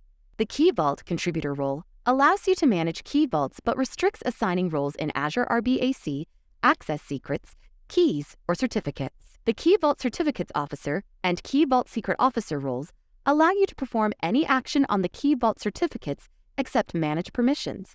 This role only works for key vaults that use the Azure RBAC permission model. However, the Key Vault Secrets User role allows you to read secret content and work for the key vaults that use the Azure RBAC permission model.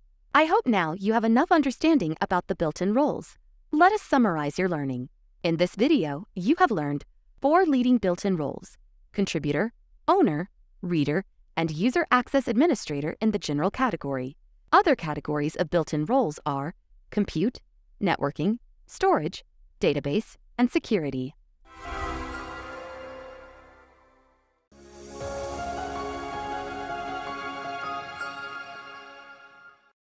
Let's imagine in your organization, your team manages a website hosted on Azure virtual machines, frequently called as VMs.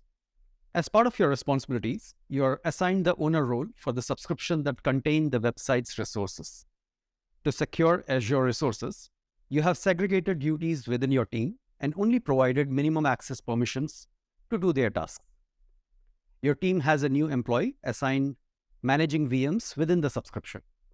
They need to monitor and troubleshoot tasks such as restarting the VMs. Hello, and welcome to the video, an overview of the custom roles in Azure. I am Ramanujam Srinivasan. In this video, you will learn about the custom roles in Azure role-based access control, frequently referred to as Azure RBAC, the assignment and the scope of custom roles. In addition, you will also learn how to exhibit permissions for the custom roles and who can create, delete, update, and view the custom roles. Furthermore, you will learn how to create a virtual machine, operator role definition, and the limitations of the custom roles. Let's begin with what are the custom roles in Azure. Do you know what you will do when you do not get a precise level of access from the built-in roles? In such situations, the custom roles allow you to define roles that meet your organization's specific needs. You can assign the created Azure custom roles to users, groups, and service principals at different scopes, such as subscription, resource group, or resource. Also, you can create custom roles using the Azure portal, Azure PowerShell, Azure CLI, or the REST API. Now let us understand the assignment and scope of custom roles. As an owner of the Azure subscription, you need to understand the assignments and the scope of the custom roles. Who can create or assign the custom roles in Azure RBAC? Users should have roles such as owner or user access administrator to do so. To whom can you assign the custom roles? A user with an individual profile in Azure Active Directory is frequently referred to as Azure AD. A group with a set of users is created in Azure AD. A service principal with a security identity is used by applications or services to access specific Azure resources. And a managed identity, an identity in Azure AD managed by Azure automatically. However, for the different scopes such as subscription, resource group, and individual resource, you can scope the assignment and related permissions to varying levels within Azure. Do you know how to exhibit the permissions to create the custom roles? To create a custom role, there are thousands of permissions that you can include.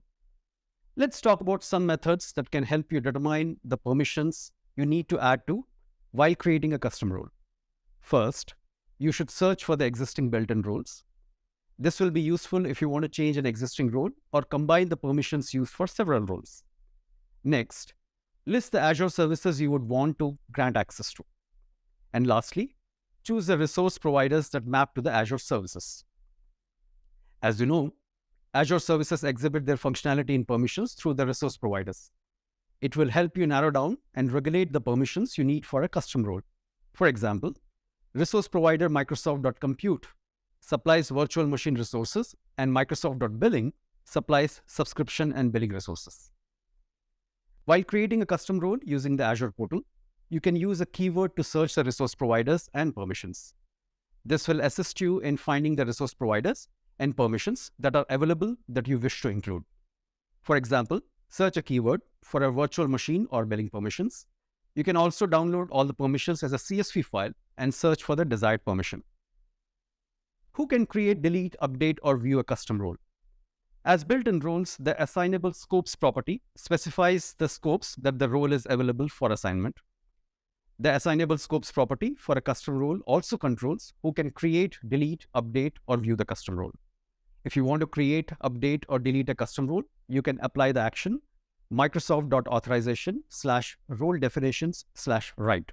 You can grant this action to the users on all the assignable scopes for the custom role. You can also create, update, or delete custom roles for users in those scopes. For example, owners and user access administrator roles for management groups, subscriptions, and resource groups. If you want to view a custom role, you can apply Microsoft.authorization/role definitions/read action. Users in this situation have access to the scopes action and are free to evaluate any custom roles that might be assigned there. It is interesting to know that all built-in roles allow custom roles to be available for work. Next, we are going to learn role definition and structure. A custom role definition breaks down into a collection of different permissions. Each definition details the operations allowed, such as read, write, and delete. This definition is shown using this structure in the image. And this image shows the contributor roles definition. For example, to create a VM operator role definition, let's assume we chose the related role definitions and resource providers operations list. The image displays the role definition of the custom role. In addition to this, custom roles have certain limitations. Each tenant can have up to 5,000 custom roles. Azure China 21 VNet can have up to 2,000 custom roles for each tenant. You cannot set assignable scopes to the root scope. You cannot use wildcards in assignable scopes. This wildcard restriction helps to ensure that a user can't potentially obtain access to a scope by updating the role definition. You can define only one management group in assignable scopes of a custom role. You can have only one wildcard in an action stream. Custom roles with data actions can't be assigned to the management group scope. Azure Resource Manager doesn't validate the management group's existence in the role definitions assignable scopes. I hope now you have a good understanding of this video. Let's summarize your learning. In this video, you have learned custom roles in Azure RBAC, the assignment and the scope of custom roles, how to determine permissions for the custom roles, who can create, delete, update, and view the custom roles, how to create a virtual machine operator role definition, limitations of the custom roles.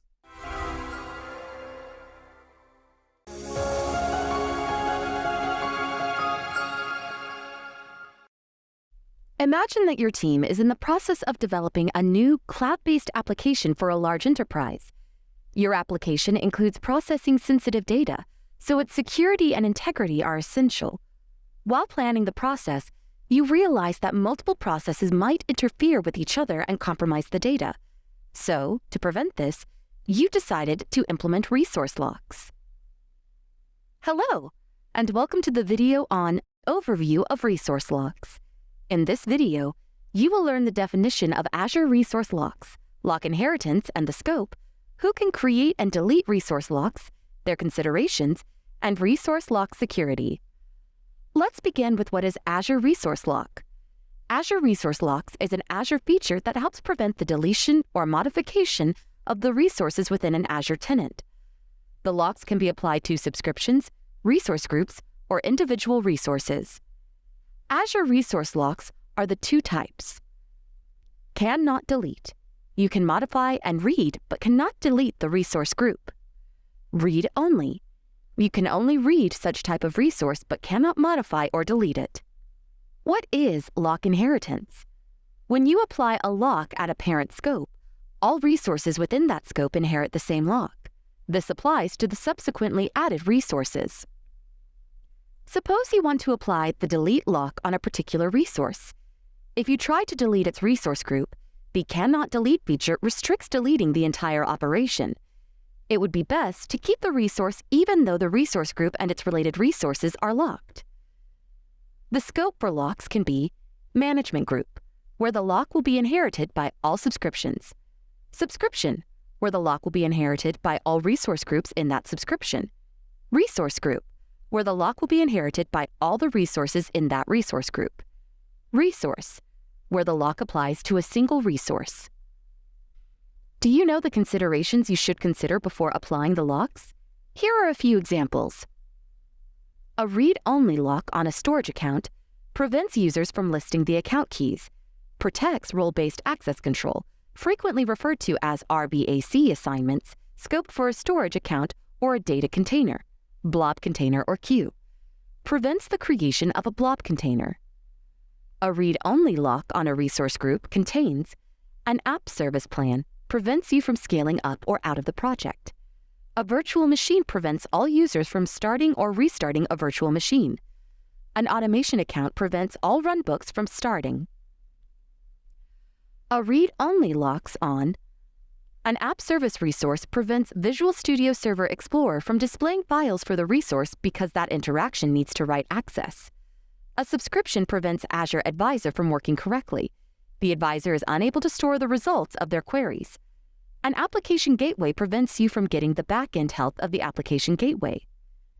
A cannot delete lock on the resource group created by Azure Backup Services causes backups to fail. A read-only or cannot delete lock on a storage account doesn't prevent its data from deleting or modifying. It also doesn't protect the data in a blob, queue, table, or file. A network security group, frequently referred to as NSG, prevents the creation of a traffic flow log for the NSG. Once you have remembered the considerations, let us learn who can create or delete management locks. Only owner and user access administrator built-in roles can create and delete management locks. Else, you can create a custom role with the existing permissions.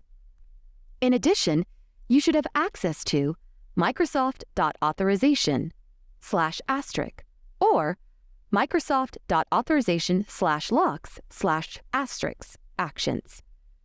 Now, we will look at the resource locks and their security. Resource manager locks allow administrators to prevent Azure resources from being deleted or modified. These locks sit outside the RBAC hierarchy, and when you apply them, you will get restrictions on the resource for all the users. Such locks are helpful when you have essential resource in your subscription. When you lock a subscription, all resources in that subscription inherit the same lock. If you want to delete or change a resource with a lock wave, you must remove the lock before it exists. Do you know how to manage applications and locks? The Azure services, such as Azure Databricks, use managed applications to implement the service. There are two groups: unlocked resource group that contains a service overview, locked resource group that contains the service infrastructure. Now, let's look at the conditions for managing applications and resource groups. If you attempt to delete the infrastructure resource group, you will get an error message. The resource group is locked. If you attempt to delete the lock for the infrastructure resource group, you will get an error message. The lock can't be deleted because a system application owns it. If you try to delete the service, it will also delete the infrastructure resource group. Now we have come to the end of this video. Let's summarize. In this video, you have learned definition of Azure resource locks. What are the lock inheritance and its scope? List of lock considerations before creating them. Who can create and delete resource locks? How do resource locks and security work? How to manage applications and locks.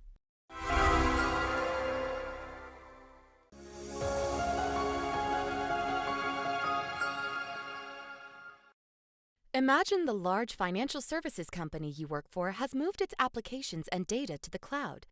The infrastructure team created an Azure resource group to host critical production resources, such as virtual machines, databases, and storage accounts. As an Azure Resources Manager, you manage some of those resources. One day, you receive a request from the business unit to delete an old virtual machine they no longer use. Unbeknownst to you, another unit still uses the virtual machine, and you proceed with the deletion. Fortunately, the infrastructure team had locked the resource, and the deletion failed, preventing disaster. Hello, and welcome to the video Demo, Manage Resource Locks. As mentioned in the scenario, the resources couldn't be deleted because the infrastructure team created a resource lock. But what are some other benefits of using group resource locks? By utilizing group resource locks, companies can improve their operational efficiency, reduce the risk of errors and security breaches, meet compliance requirements, and avoid accidental deletions, unauthorized modifications and updates, inconsistent deployments, and resource management difficulties, all of which can lead to frustration, downtime, and financial losses. No one wants that. Now, let's learn how to create and manage resource locks. First, sign in to the Azure AD portal, then select Resource Groups. Select a resource to open the Overview blade. In the Overview blade, you'll find Essentials, Resources, Recommendations, Settings, Monitoring, Automation, and Support plus Troubleshooting. From Settings, select Locks, then select Add Lock. To create the lock, enter a lock name, then, using the drop-down caret, select the lock type, either delete or read only. Add notes, and select OK to create the resource lock. Selecting Delete means authorized users can still read and modify a resource but can't delete it. Selecting Read Only means authorized users can read a resource but can't delete or update it. Once the lock is created and active, you'll see it listed here. Details include the lock name, lock type, scope, and notes. Now, let's test the lock. Return to the Overview blade and select Delete Resource Group. Enter the name of the group you wish to delete and select Delete. Select Delete again to confirm the decision to delete the resource. Microsoft warns you here that deleting this resource group and its dependent resources is a permanent action and cannot be undone, so you can select Go Back if necessary. As you can see from the message, resource group test_group is locked, and the attempt to delete it failed. To remove the lock, return to Locks and select the Delete option. Deleting the lock removes the protection, and anyone with access can delete the resource group. One last thing. Only users with elevated roles and access can create, manage, or delete resource locks. You must have access to Microsoft.authorization or Microsoft.authorization/locks actions. Of the built-in roles, only Owner and User Access Administrator are granted those actions. However, these access permissions can be granted to other roles. Let's recap. In this video, you learned about creating and managing resource locks and their importance.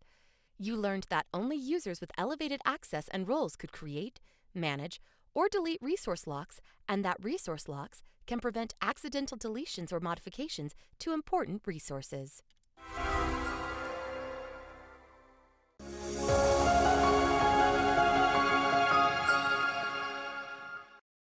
In the same way blueprints enable engineers or architects to create design plans and projects, Azure Blueprints allows cloud architects and IT groups to define a consistent set of Azure resources that meets an organization's standards and requirements. With blueprints, development teams can quickly create new environments while ensuring they comply with organizational standards. Blueprints are a declarative way to orchestrate deploying various Azure resource templates and artifacts, including policy assignments, role assignments, Azure Resource Manager templates, also referred to as ARM templates, resource groups. Welcome to the video, Deploy Azure Blueprints. Let's look at how to create a blueprint in Azure. First, sign in to the Azure portal, navigate to All Services, Management and Governance, Blueprints. Select Create to begin a new blueprint. Select Blank Blueprint, start with the blank blueprint to create a new blueprint. Create Blueprint. Enter the blueprint name and blueprint description. Select the Launch Scope selector to assign the blueprint's definition location. Select a subscription to associate with the blueprint from the drop-down caret. Choose Select. Select Next. Artifacts. In Artifacts, you'll define the blueprint's artifacts, which include policy assignments, role assignments, ARM templates, and resource groups. First, we'll add a role assignment at the subscription level. Select Add Artifact. Choose the artifact type from the drop-down caret. Select Role Assignment. Leave the Add User, App, or Group box. This value should be specified when the blueprint is assigned. Remains checked.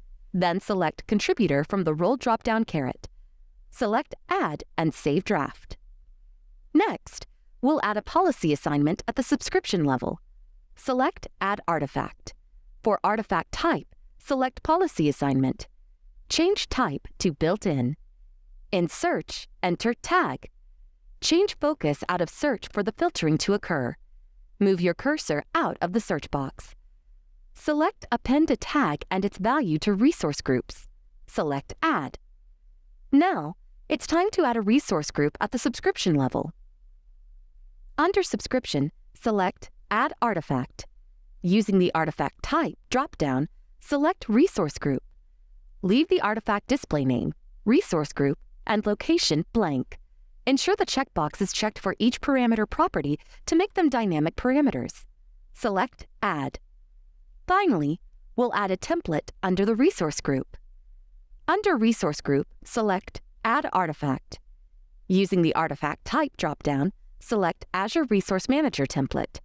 Set Artifact Display Name to Storage Account and leave the description blank.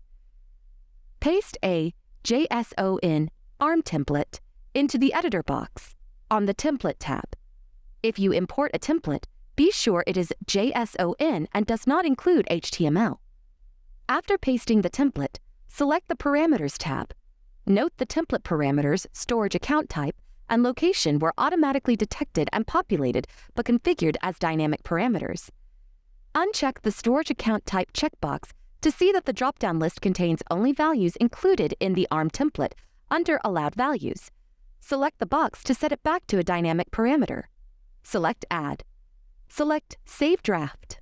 If you need to edit a blueprint, follow these steps. Return to Blueprints and select Blueprint Definitions. Select the ellipses, or select and hold the blueprint, then select Edit Blueprint. Edit the blueprint description. Note blueprint name and definition location are grayed out and cannot be edited. Select Next. Artifacts. Add artifacts by selecting Add Artifacts. Select an existing artifact to make edits. Fields that cannot be edited are grayed out. To publish the blueprint, return to Blueprints and select Blueprint Definitions. Select the desired blueprint. Select Publish Blueprint. In the pane, provide a version, letters, numbers, and hyphens with a maximum length of 20 characters, such as V1. Enter change notes, optional. Select Publish. After publishing a blueprint, you'll want to assign it to a subscription under your management hierarchy. Blueprints can only be assigned to subscriptions under which they've been saved. Select Blueprint Definitions. Select the ellipses, or select and hold the blueprint, then select Assign Blueprint. From the Assign Blueprint page, use the subscription drop-down list to select the subscriptions to which you want to deploy this blueprint. An assignment is created for each subscription that you select. To avoid forcing changes on the remainder of the selected subscriptions, you can make changes to a single subscription assignment later. Provide a unique assignment name. Using the Location dropdown, select a region for the Managed Identity and Subscription Deployment object. Azure Blueprint uses this managed identity to deploy all artifacts in the assigned blueprint. Using the Blueprint Definition Version drop-down list, select a published blueprint. Under Lock Assignment, leave the default of Don't Lock. The assignment can be locked later. Under Managed Identity, leave the default of System Assigned. In Subscription Level Role Assignment, User Group or Application Name, Contributor, search for and select a user, app, or group. Set tag name to Cost Center and set tag value to Contausal IT. In Resource Group, provide a name of storage account, then select the location of East US 2 from the drop-down list. Each artifact added under the resource group during blueprint definition is intended to align with the resource group or object with which it is deployed. Artifacts that either don't take parameters are listed only for contextual information. On the ARM template storage account, select Standard GRS as the storage account type parameter and enter East US 2 as the location parameter. Select Assign. When a blueprint is assigned to subscriptions, two things happen. The blueprint is added to the Assigned Blueprints page for each subscription. The process of deploying the blueprint defined artifacts begins. Let's track the deployment of the blueprint to verify progress. Select Assigned Blueprints. Select the ellipsis, or select and hold the blueprint, then select View Assignment Details. From the Blueprint Assignment Details page, you can verify the successful deployment, view errors, update assignment, unassigned blueprint, view activity log. Let's recap. In this video, Deploy Azure Blueprints, you learned what blueprints are, how they're used, and how to deploy a blueprint, including creating a blueprint, editing a blueprint, publishing a blueprint, assigning a blueprint, tracking blueprint deployment. More information about Azure Blueprints is available by visiting Azure Blueprints documentation at Microsoft Learn.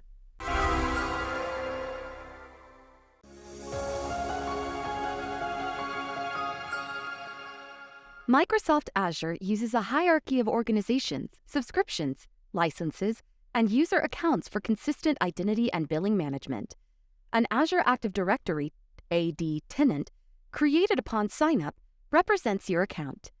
A tenant has one or more subscriptions and users and is used to manage access to your root management groups, subscriptions, and resource groups. While users may access multiple subscriptions, they are associated with only a single tenant, while every resource is associated with a subscription. Subscriptions serve as boundaries for Azure policy assignments. For example, secure workloads like payment card industry, PCI, workloads typically require other policies to achieve compliance. Instead of using a management group to collate workloads that require PCI compliance, you can achieve the same isolation with a subscription. Hello, and welcome to the video, Design an Azure Subscription Management Plan. Subscriptions are management, billing, and scale units within Azure AD and are hosted in your account's tenant. Subscriptions rely on the trusted Azure AD instance to authenticate and authorize security principals and devices. When subscriptions expire, the trusted instance of the Azure AD service remains, but the security principals lose access to Azure resources. Subscriptions can only trust a single directory, while one Azure AD may be trusted by multiple subscriptions. When you set up a subscription, it's hosted within your Azure AD tenant. You can create additional subscriptions to avoid subscription limits, create separate billing and security environments, or isolate data for compliance. Do you need to provide others with access to your subscription or its resources? Yes. Then just invite them to join your tenant. Doing so helps you manage and control access. To create Azure subscriptions under your organization's Enterprise Agreement, EA, one of your roles must be Account Owner. What if you need to change the billing ownership of your Azure subscription? You may be leaving your organization or want the subscription billed to a different account. Simply transfer the billing ownership. Transferring ownership allows the account's new administrators to handle billing tasks, such as updating payment methods, checking charges, and canceling the subscription. Only billing or account administrators can transfer subscriptions. To identify accounts for which you are a billing administrator, follow these steps. Visit the Cost Management Billing page in the Azure portal. Select Home, All Services, General, Cost Management, Billing. Select Billing Scopes from the left-hand pane to view a list of all the subscriptions for which you are a billing administrator. Because subscriptions are a critical operational component, a subscription management plan is essential. Establishing a management plan supports cost control, resource optimization, security and compliance, scalability and agility, and governance and accountability. What should you consider when designing a subscription management plan? Microsoft offers recommendations for these areas: organization and governance, quota and capacity, automation, tenant transfer restrictions. First, let's talk about organization and governance recommendations. Treat subscriptions as a unit of management aligned with your business needs and priorities. Make subscription owners aware of their roles and responsibilities. Perform quarterly or yearly access reviews. Take ownership of spending and resources. Ensure policy compliance and remediate when necessary. Group subscriptions together under management groups, which are aligned with your structure and policy requirements. Establish a dedicated management subscription to support global management capabilities. Establish a dedicated identity subscription in your platform management group to host Windows Server AD domain controllers when necessary. Establish a dedicated connectivity subscription in your platform management group to host networking resources to ensure they are built together and isolated from other workloads. Avoid a rigid subscription model. Flexible criteria for group subscriptions ensure you can create new subscription groups instead of using existing fixed sets. Also part of the organization and governance recommendations are these principles to consider as you identify requirements for new subscriptions. Scale limits. Subscriptions serve as scale units for component workloads to scale within subscription limits. Using separate subscriptions for large workloads helps avoid hitting these limits. Management boundary. Subscriptions provide a management boundary for governance and isolation, allowing a clear separation of concerns. Create separate platform subscriptions for management, connectivity, and identity when they're required. Policy boundary. Subscriptions serve as a boundary for the Azure policy assignments. For example, secure workloads like PCI typically require other policies to achieve compliance. The other overhead doesn't get considered if you use a separate subscription. Target network topology. You can't share virtual networks across subscriptions, but you can connect them with different technologies. When deciding if you need a new subscription, consider which workloads need to communicate with each other. So now, let's look at quota and capacity recommendations. Use subscriptions as scale units and scale resources and subscriptions as required. Workloads can then use the required resources to scale without hitting subscription limits. Use reserved instances to manage capacity in regions, so you'll have the established capacity for high-demand resources. Establish a dashboard with custom views to monitor used capacity levels and set up alerts if capacity is approaching critical levels. Raise support requests for quota increases under subscription provisioning. Set quota limits before workloads exceed default limits. Ensure that any required services and features are available within your deployment regions. What about automation recommendations?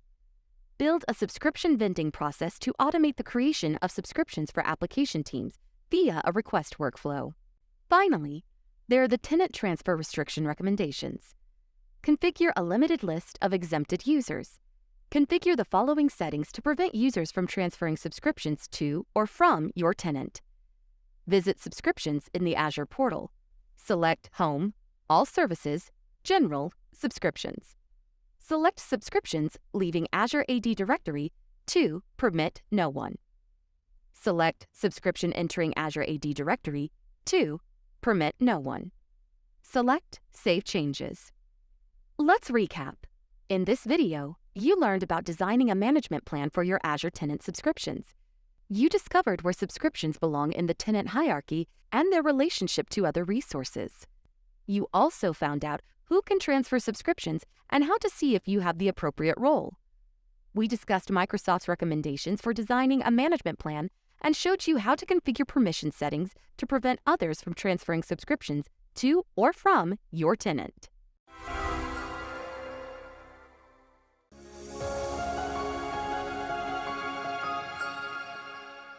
Congratulations! You have completed Role-Based Access Control. We've covered a lot here, so let's review what you've learned. We began by introducing you to Azure Role-Based Access Control, frequently referred to as Azure RBAC, where you learned about Azure RBAC, Azure subscriptions, how Azure RBAC works in the Azure portal, uses for Azure RBAC, and Azure RBAC as an allowed model. Then, you learned how to enable RBAC, list roles, find your roles, and grant access using Azure RBAC and the Azure portal. You discovered that Azure RBAC is an authorized system built on Azure Resource Manager to provide access to Azure resources. You found that users could be assigned different roles within the same subscription using RBAC. Following that, you learned the similarities and differences between RBAC and Azure Policy. Azure RBAC manages access to the Azure resources regarding users, areas, and responsibilities. Azure Policy helps to enforce governance to make the environment compliant. Azure's Policy's primary focus during deployment is on resource attributes and already existing resources. RBAC and Azure Policy are vital in governance strategies and work together to determine proper access and resource creation guidelines. You also learned about assigning RBAC roles. You access the Azure portal, then retrace the steps for navigating the portal and accessing RBAC role assignments. You reviewed resource locks, then discovered how to list and grant access using Azure RBAC. At this point, you had the opportunity to practice what you learned in a hands-on exercise by creating a resource group and assigning role assignments to the user. Next up were Azure built-in roles. Within RBAC are several built-in roles for users, groups, service principals, and managed identities. Of the built-in roles, the main category is General. You learned about the key general roles and their permissions, including Contributor, Owner, Reader, and User Access Administrator. You also learned about roles within the Compute, Networking, Storage, Database, and Security categories. After learning about built-in roles, You explored custom roles within RBAC, including the assignment and scope of custom roles. You learned how to exhibit permissions for the custom roles and who could create, delete, update, and view the custom roles.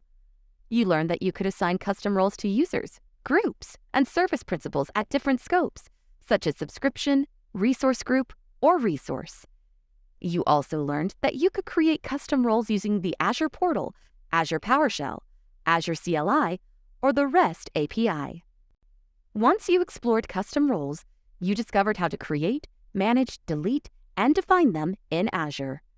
You learned about Azure AD and Azure roles and their differences, defined custom roles to manage VMs, reviewed built-in roles, and learned how to create, delete, update, and view the custom roles using Azure Portal, Azure CLI, and Azure PowerShell.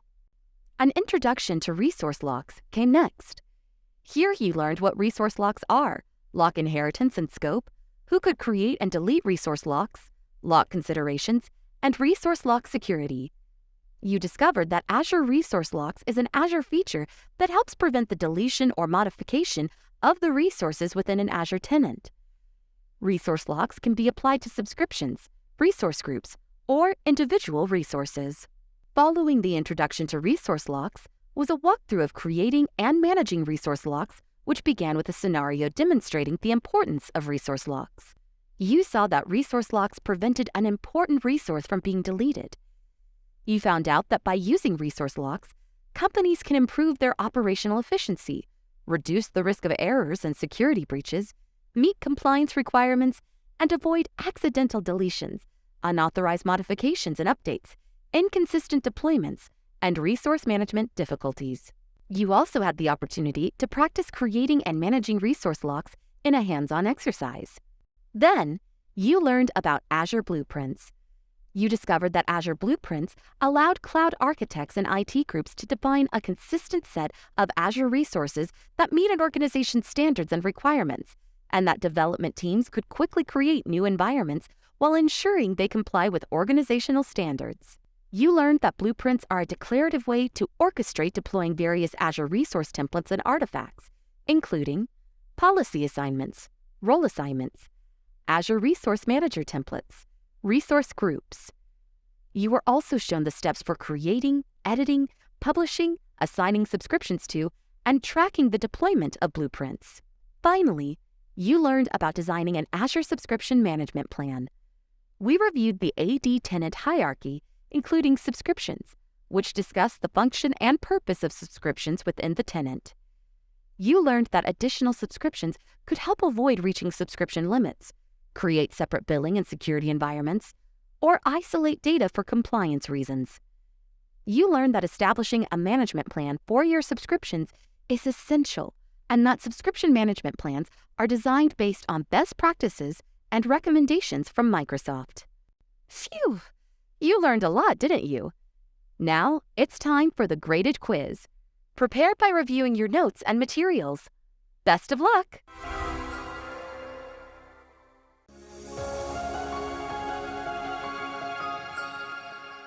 Well done.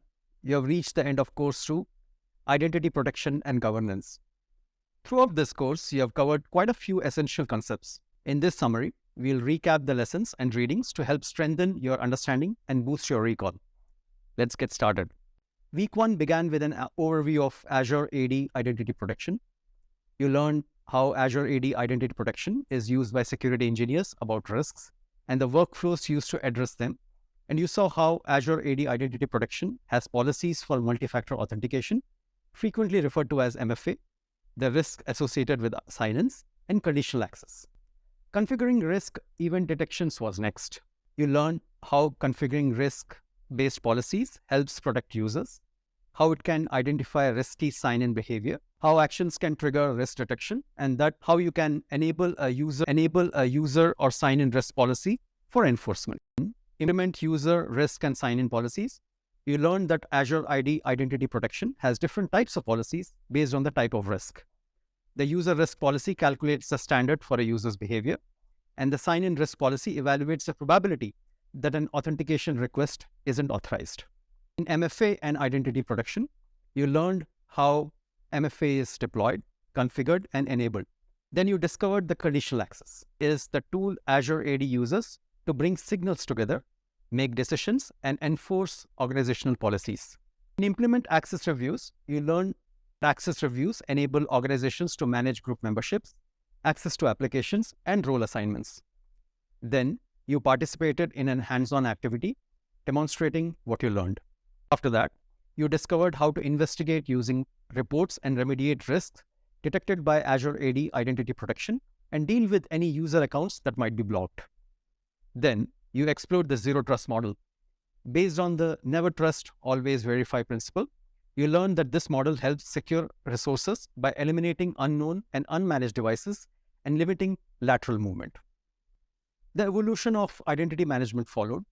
You learn that a digital identity combines credentials, who you are, and privileges, what you can do. You found that identity management helps manage resources within organizations and their hybrid environments. After that came Azure AD Privileged Identity Management, also called PIM. You learned how to plan a deployment, configure the management scope, assign Azure AD roles in PIM, activate an Azure AD role in PIM, approve or deny requests for Azure roles in PIM, and implement a workflow in PIM. Then you learn how to manage access and assign eligibility for privileged access groups, activate privileged access group roles, and approve activation requests, configure PIM for groups, and invite guest users and assign resource roles. Following the lessons and readings, you were able to demonstrate your knowledge in hands-on activities configuring PIM for roles and resources and for groups. We began week 2 with the shared responsibility model. You learned that this model is a framework used in cloud computing, which outlines the division of responsibilities for security and compliance between the cloud service provider and the organization. Following that, you explored the Azure Cloud Security Advantages, where you learned how to solve information security challenges. In Azure Security Policies, Initiatives, and Recommendations, you learned they help organizations maintain a secure and compliant cloud environment by defining, enforcing, and monitoring security. Then, you reviewed the Azure's hierarchy of systems. You learned about the 4 levels of abilities within the Azure Resource Manager, which are management groups, subscriptions, resource groups, and resources. In an overview of Azure policies, you learned that this service is used to create, assign, and manage policies without cost. The Azure policy depends on 3 pillars: enforcement and compliance, apply policies at scale, and remediation. After policies, you learned that Azure built-in policies are a set of predefined policy definitions to enforce and maintain compliance with industry standards and regulatory requirements. Azure policy definition structure manages compliance across Azure resources. Policy effects were explored next. Each policy definition in Azure policy has a single effect, which determines how to match the policy rules evaluation outcome. Then came group policies into initiatives. You learned that Azure initiatives simplify the management of policies by grouping a set of policies together as one single item. Built-in initiatives followed. Here you learn about the key built-in initiatives and how the category, property, and metadata groups them. Week 3 opened with what is Azure Role-Based Access Control. Azure Role-Based Access Control, often called the RBAC, is an authorization system built on Azure Resource Manager to provide access to Azure resources.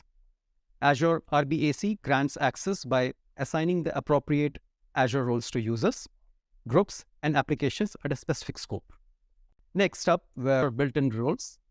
Within RBAC, there were several built-in roles for users, groups, service principals, and managed identities.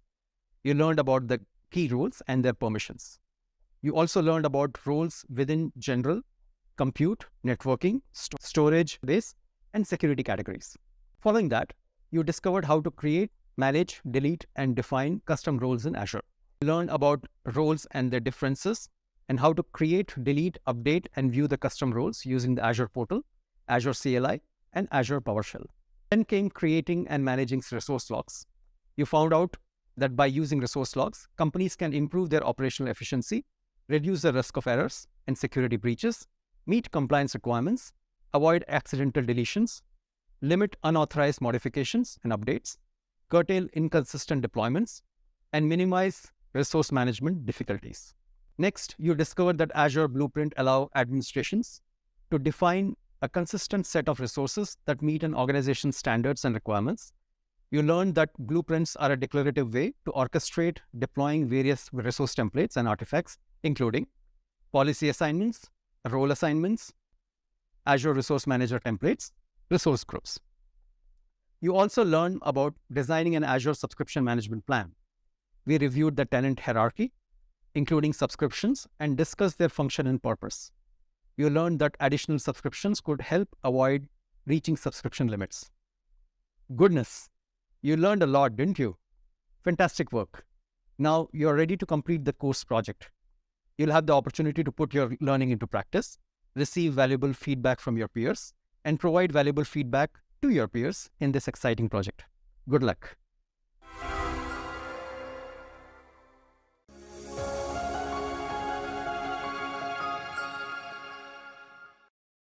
Have you ever experienced the thrill of winning a game or competition and feeling on top of the world?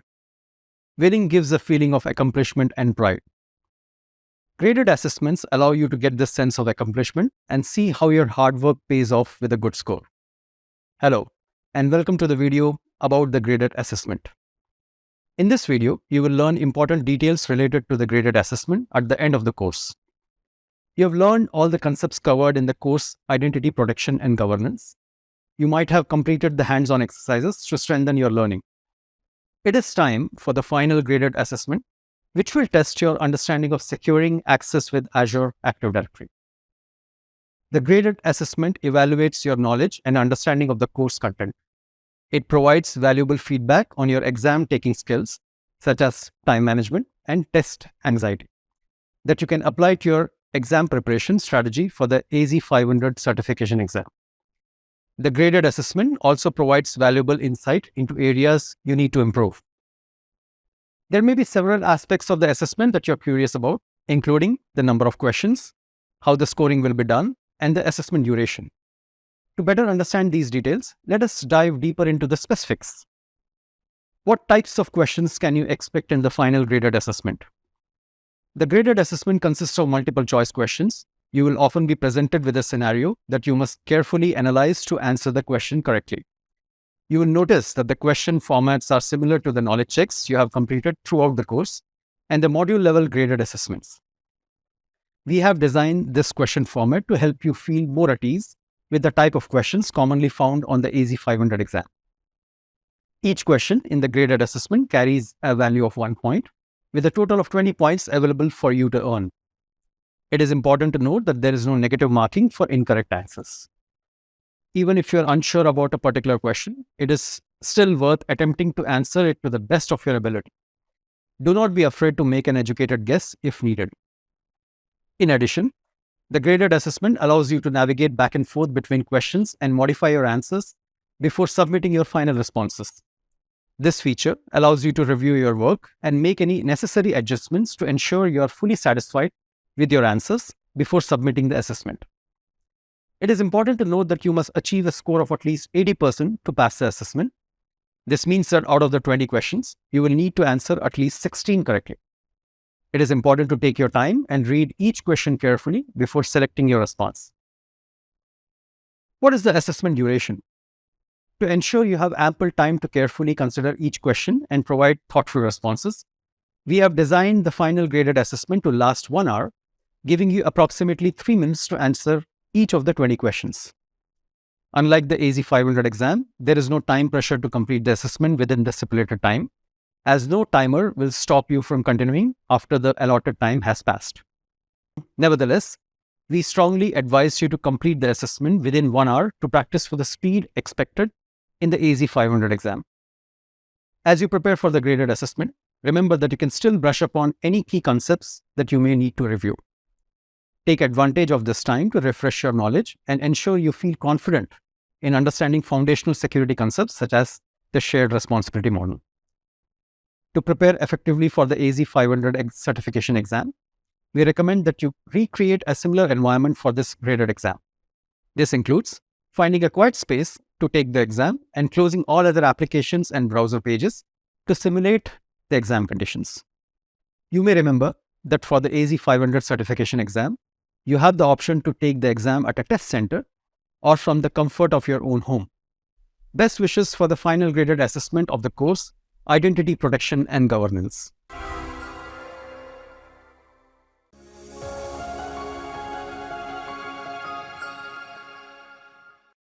Congratulations! You have completed the course Identity Protection and Governance. This is the second course in a series of 7 courses in the Microsoft Azure Security Engineer Associate Professional Certificate Training Program. This course is part of the preparation for the AZ-500 Microsoft Azure Security Technologies exam. The content you learned in this course maps to the Manage Identity and Access area of the exam. Recall that you can expect 25 to 30% of exam questions from this area. By learning the content in this course, you have prepared well to answer questions on identity and access management best practices, including configuring and managing Azure Active Directory, Azure AD, multi-factor authentication, and conditional access policies. You learned about deploying Azure AD Identity Protection, configuring Azure AD Privileged Identity Management, frequently referred to as PIM, and working with Azure AD groups and guests in Azure PIM. You learned about the shared responsibility model, Azure Cloud Security Advantages, and Azure Hierarchy of Systems. Later, you learned about the Azure built-in policies and initiatives, policy definition structure, and its effects, and group policies. Next, you learned how to enable Azure Role-Based Access Control, frequently referred to as RBAC, configure built-in roles, and create custom ones. Finally, you learned about resource logs and how to deploy Azure blueprints. You have now moved one step closer in your preparation for the AZ-500 exam. Remember to refer to the Microsoft website to view the latest updates on the AZ-500 exam. Before you sign off from this course, you will watch a video on the next steps that you will take to proceed further in this training program. See you in the following video.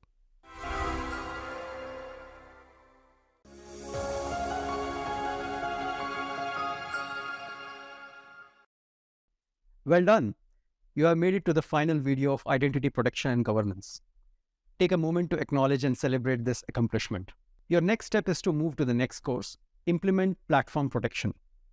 This is the third course in the series of 7 courses that prepare you for the AZ-500 certification exam. The theory of implementing platform protection will help you to review core security concepts by using a defense-in-depth approach. What other aspects are covered in the next course for you? You will learn about the concept of defense in depth, which will show you why it's crucial to install several levels of security measures, how to employ micro-segmentation to create secure zones in data servers, and the best ways to advise people to follow the zero-dust method. Next, you will learn about the overview of distributed denial of service attacks, frequently referred to as DDoS. An attack that blocks access to services or systems is known as a denial of service, frequently referred to as DOS. A distributed denial of service attack occurs when numerous networks and systems are involved. You will also learn about the virtual private networks, frequently referred to as VPNs, which include a perimeter security strategy that develops virtual appliances to protect your perimeter. Do you know the term user-defined route, frequently referred to as UDR? In Azure, UDR is a custom route that modifies the system's default routes in Azure or adds new routes to a subnet's route database.